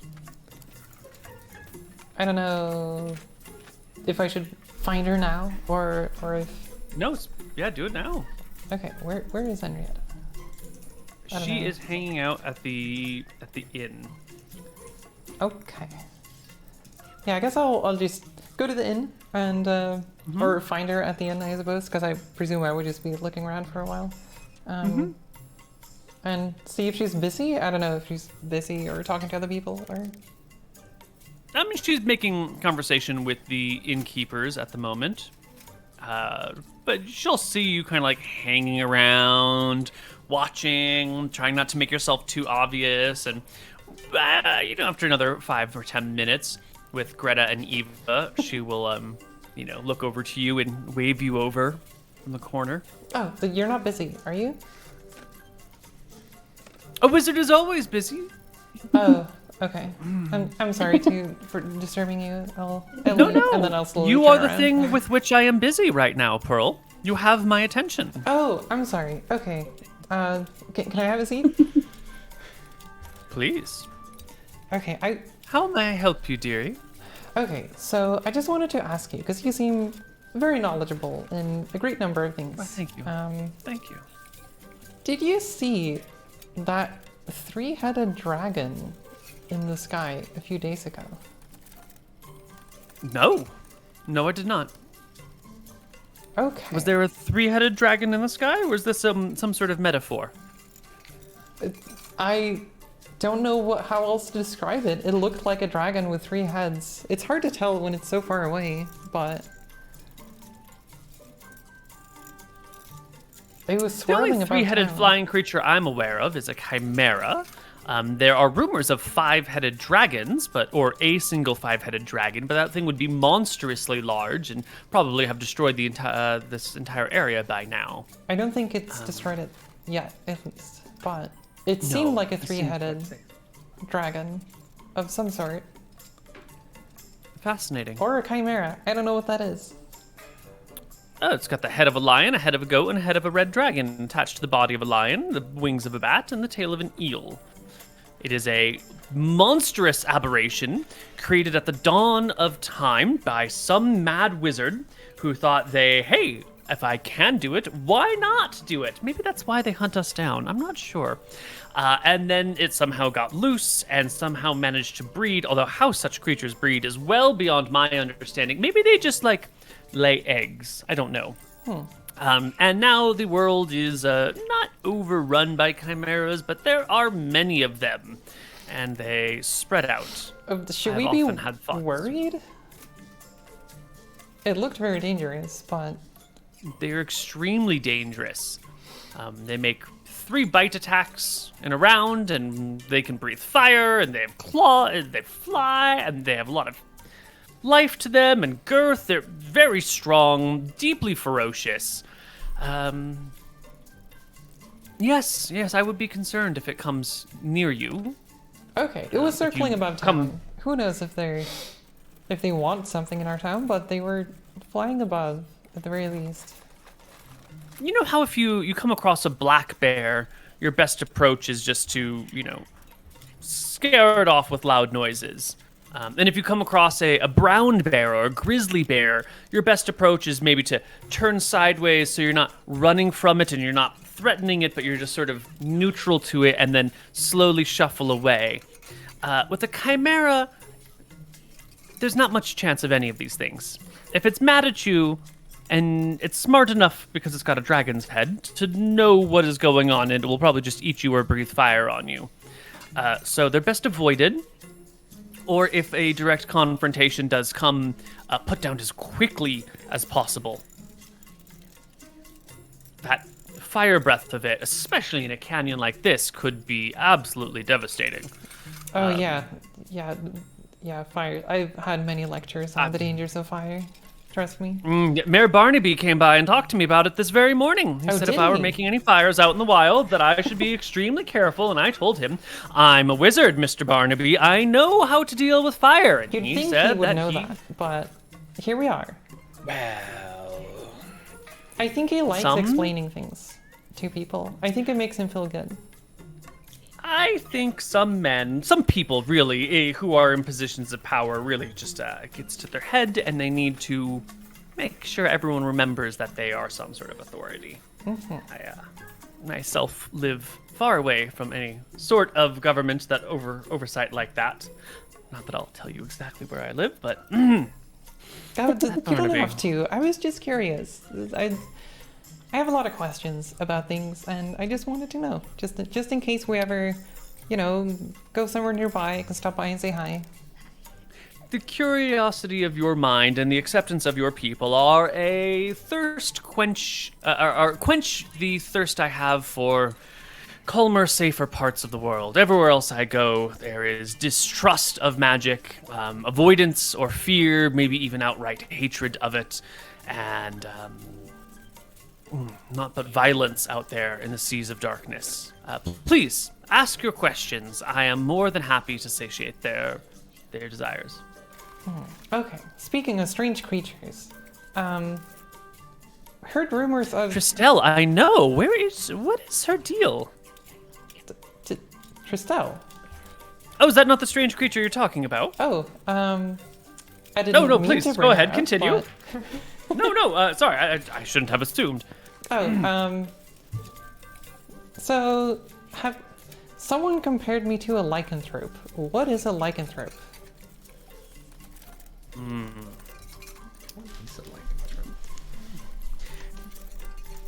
Each god has created many creatures in the world. Lycanthropes are creatures of Malchus, god of chaos. They are one of his chosen favorites. They are, the true lycanthropes are adaptable shape changers. The most common variety is a werewolf. It presents itself as a wolf or as a human, and it can change in between shapes very easily or into a hybrid wolfman shape. That is a true lycanthrope. However, they have a terrible curse in which they can inflict upon other people, which forces them to shift into a werewolf against their will on the night of the full moon and the nights preceding and following the full moon. In this shape-change form, a person's emotional energy overrides them, and anything with which they have a strong emotional connection becomes the focus of their attention. Also, their emotions run wild with rage, anger, and hunger. So usually people afflicted by lycanthropy try to murder their friends and family and destroy the things that they love when they are afflicted with this curse. True lycanthropes don't have this forced shape change ability, and vary in disposition. Werewolves are vicious, ferocious, monstrous creatures, where bears are quite the opposite. Kind, gentle, loving beasts. Malchus, god of chaos, saw fit to create good lycanthropes, evil lycanthropes, neutral lycanthropes, steely lycanthropes, helpful lycanthropes, and each of them can inflict curses upon creatures they bite or claw, not creatures they strike with weapons. There are even, third types of lycanthropes, but it's too complicated to get into that right now. You, my dear, cannot shape change. You are not tied to the moon's lunar cycle, and you can handle silver coinage, can't you? Oh, yes. In fact, we handled then too you're many fine. silver coins. Yes. Then you're fine. You're not a lycanthrope at all. Anyone saying that is making a slur against you and calling you a monster. If someone refers to you as a lycanthrope I should or be angry aware with of something, that would be a very appropriate emotional reaction. Okay, I'll remember that. That's good to know. So then we met a trader along the way that was very excited to sell their goods.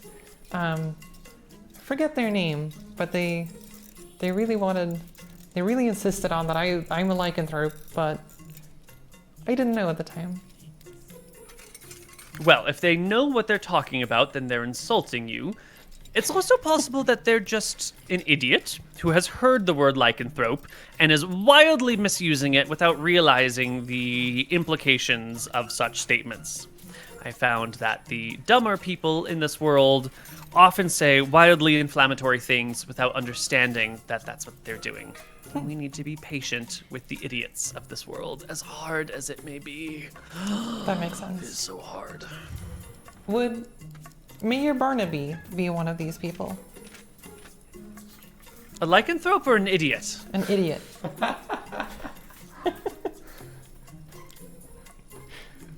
That's a very dangerous question to ask, my dear Pearl, because if he is an idiot, then this is a town who continually elects an idiot to lead them. So it would not reflect very well on you or your kinsmen. Yeah, it's not just that me question, electing people, you know? Well, you keep voting for The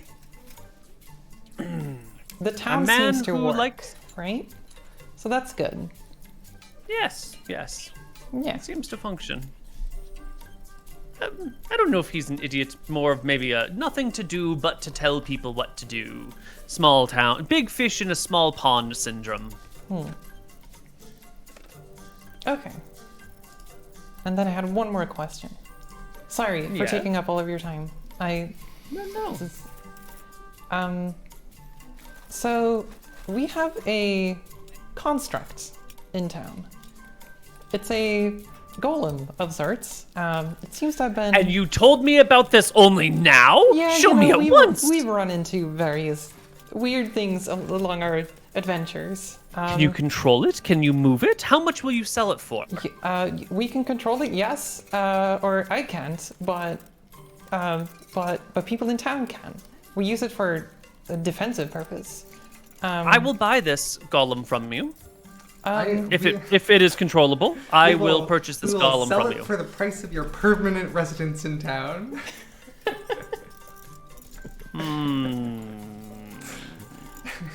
I I can. cannot move here. We can of course go look at it if you'd like. Please. And she will happily and hurriedly leave the inn, head over to the church. You'll pass Tristel on the way, who I think is being swamped by admirers on the main bridge in town. There are 4 different people, each bringing you a different colored rose. One it brings you a white rose, one brings you an orange, one brings you like a pink rose, and one brings you a white rose that they left in like blue dyed water and is like turned slightly blue because of it. And they're all trying to like vie for your affections, each one in turn saying, "Look, I have brought you the whitest, purest rose, as clear as the driven snow, a sure sign of the fidelity and clarity of your voice." And the orange one, the one with the orange flower, says, but the warmth of this, it burns, it helps fill the area with this sort of sensation you bring in all of us, that deep, satiated warmth of companionship." White, orange. The blue one is this rose is not like any other. This rose is a mixture between what happens naturally and the deep blue sea, just like you, a mixture of human and sea elf mixed here in this unusual, unique rose that only you could have and appreciate. And I completely forgot what the 4th color was. White dyed blue. White, orange, blue. Light blue? What was the other one, though? White, Pink. orange, blue, pink. Pink, yes. And the 4th one is presented to you. This rose is like your wine, a rosé, half red, half white, beautiful balance of all colors and just lovely to behold. Which rose to accept? Or, prefer above the others? Well, all of these flowers have been so well thought out, and the colors, I couldn't possibly choose after all. Each one of these actually matches a dress of mine. So, well, would it offend you all if I just took them all? I love them so much. Well, of course you can take them all, but we fought all week to find the right one. You must tell us which one you like the best, so we may know which one of us knows your heart the truest. So the interesting thing is, is there a red rose among these? There's not. Okay, yes, that's what I was hoping. Also, the thing is, red roses are actually my favorite, so none of y'all got it. But thank you so much for these flowers. No! They all drop their roses and wail, holding their heads in anguish. No, not one of us got it right. No, we must find a new gift, one that she will truly appreciate. They lay what was the term?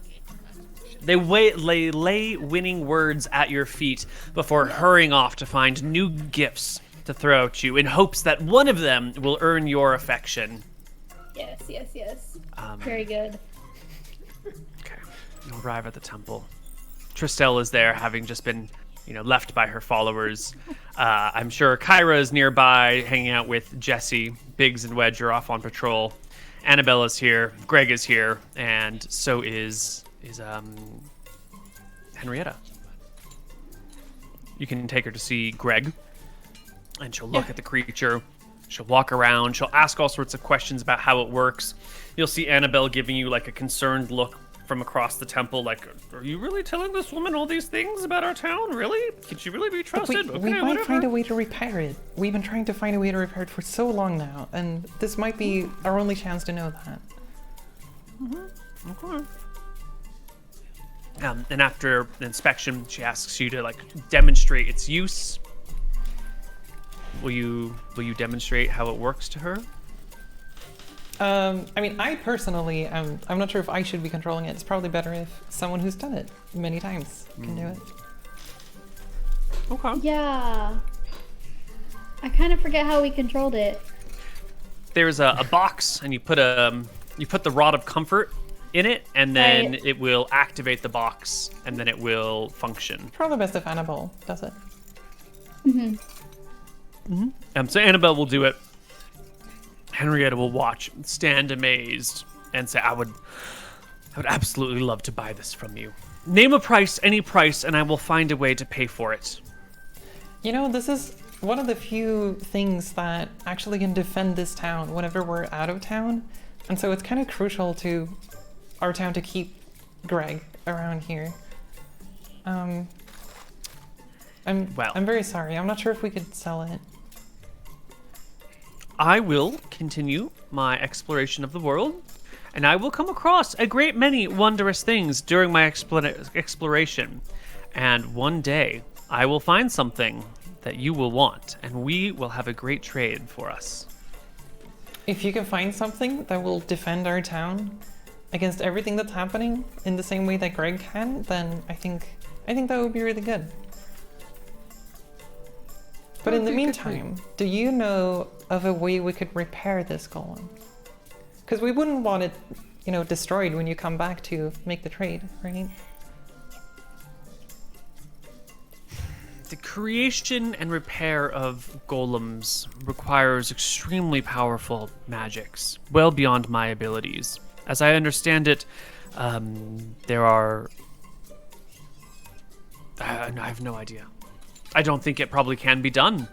Not without the person who created it nearby. Oh. I think you may be left with it in this form, as it is, from now until forever. Actually, possibly relevant. So you know how the town of clicking on tabs, the map's not. What's the town called? The haunted town with Banshee. Northridge? Northridge. Oh, Northridge. You know the haunted town of Northridge. We did encounter a active, functioning golem there. We didn't know how still it was. alive? Yeah. Wow, We don't a know few how it's months being ago. controlled. It's very dangerous. We don't know how to capture it or control it, but it is alive and functioning. Well then, I shall make my preparations to go visit it at once. It's a very dangerous and town, she- though. I don't think you should go alone. It seems to be haunted. I'm okay with her going And alone. I will only go in the daytime and We ignore could the night. escort her for money. Ah, no, it's fine. I'm more than capable of taking care of myself. Fair enough. And I'll explain like where in the town it is and what it's guarding and whatnot. So. She listens rapidly, makes a couple of notes on a piece of paper or parchment that she brings with her. Wishes but you all well. If you do come across something that we might want in the future still, that would be very much appreciated. I will keep an eye out for anything I think could be useful for you all here. And then she hurries off to the inn to gather her stuff so she can leave. And I think this is probably a great spot to end us for the week. We've completed the drawbridges, Henrietta, we've seen a new water elemental thingy. The mine has opened up even deeper, exposing new riches and treasures, and the overall magic aura around the town has increased, getting stronger. And there's a Khyperia, and the Draconians have built a little outpost nearby. It's a cute outpost. I appreciate the outpost. I don't. I'm suspicious of the outpost. I like it. Outpost has sus vibes. Super sus. It's like an invasion scouting force. Yeah. Also, very funny that we say like, oh, if you fought like whatever Henrietta might find behind that golem, because we definitely took what it was guarding. Yeah, there might be something deeper in the catacombs or whatever. That's true. Like That's zombies true. There could probably or be something. stuff Yeah. like maybe stuff like specifically interesting to a wizard too. Yeah, exactly. Things that we might have wanted, and now it's gonna get taken. And we're gonna have to raid Henrietta's tower at some point. Endgame villain. Yeah. Well, that's it for this week's session. We'll be back next week with a little more Embers of the Wilds. Are we? Yeah. Are we moving it to Sunday permanently? Yes. Yes. I think we are moving Embers of the Wild permanently to Sunday, except for next week, which it's going to be on Saturday. But then every week thereafter, it should be on Sunday. I think is what we agreed upon. Sure. I think we just said Sure. Sunday would be better next week. I think we could do either. Let me double check. I'm not sure if you can though, but No, I had to move what was going to happen today to next week's Sunday in order to make things work. Yeah, I think Saturday next week works. Yeah. Yeah. Saturday. So Saturday next weekend. But then Sunday from then on. Yeah. Yes. Okay, cool. Yes. let's see. I might be like half makeup for a Halloween party, Ooh. It just adds to but the- nothing crazy. It's just like normal makeup. Oh yeah, That's great. Halloween is next Sunday, right? Yes. Yes. Okay, sorry. Wait, I was slow navigating this. So 30th, we're doing Embers. Mm-hmm. Okay, and then it's Sunday after that. Yes. Yeah. Okay, cool. Yes. Yeah, and then the timing might be kind of weird after that for like a week, right? Because of daylight savings. Oh yeah, true. The Yeah. calendar will should Great be mind. synchronized, or it should be like adapting to that. Okay. I think. Sweet. Okay. So as long as Cool. you use the Google Calendar stuff, then it should be fine. I haven't Sweet. moved the post 30th events to Sunday though. I'll do that. There we Okay. go. Okay. Yes. Okay, Great. now it's fixed. Yep. Well then. Yeah. I guess it is time to say goodbye and farewell and see y'all next Saturday. Yeah. Oh, any other? Yes. Do you want to shout anything out as well before we leave?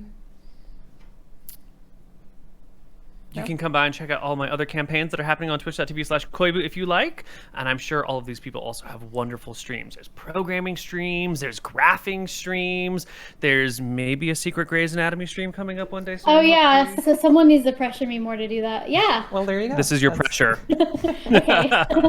Oh, That's right. yes, I did finally figure out the streaming setup. So. Yes. Hell yeah. Excellent. Oh, and Koibu, you need to stream Outer Wilds actually. So. Oh, Outer Wilds. Yeah. It is Love that installed right now on my PC. So maybe this week. Yeah. You don't want to get chat spoiling you with things. So. Oh yeah. Don't worry.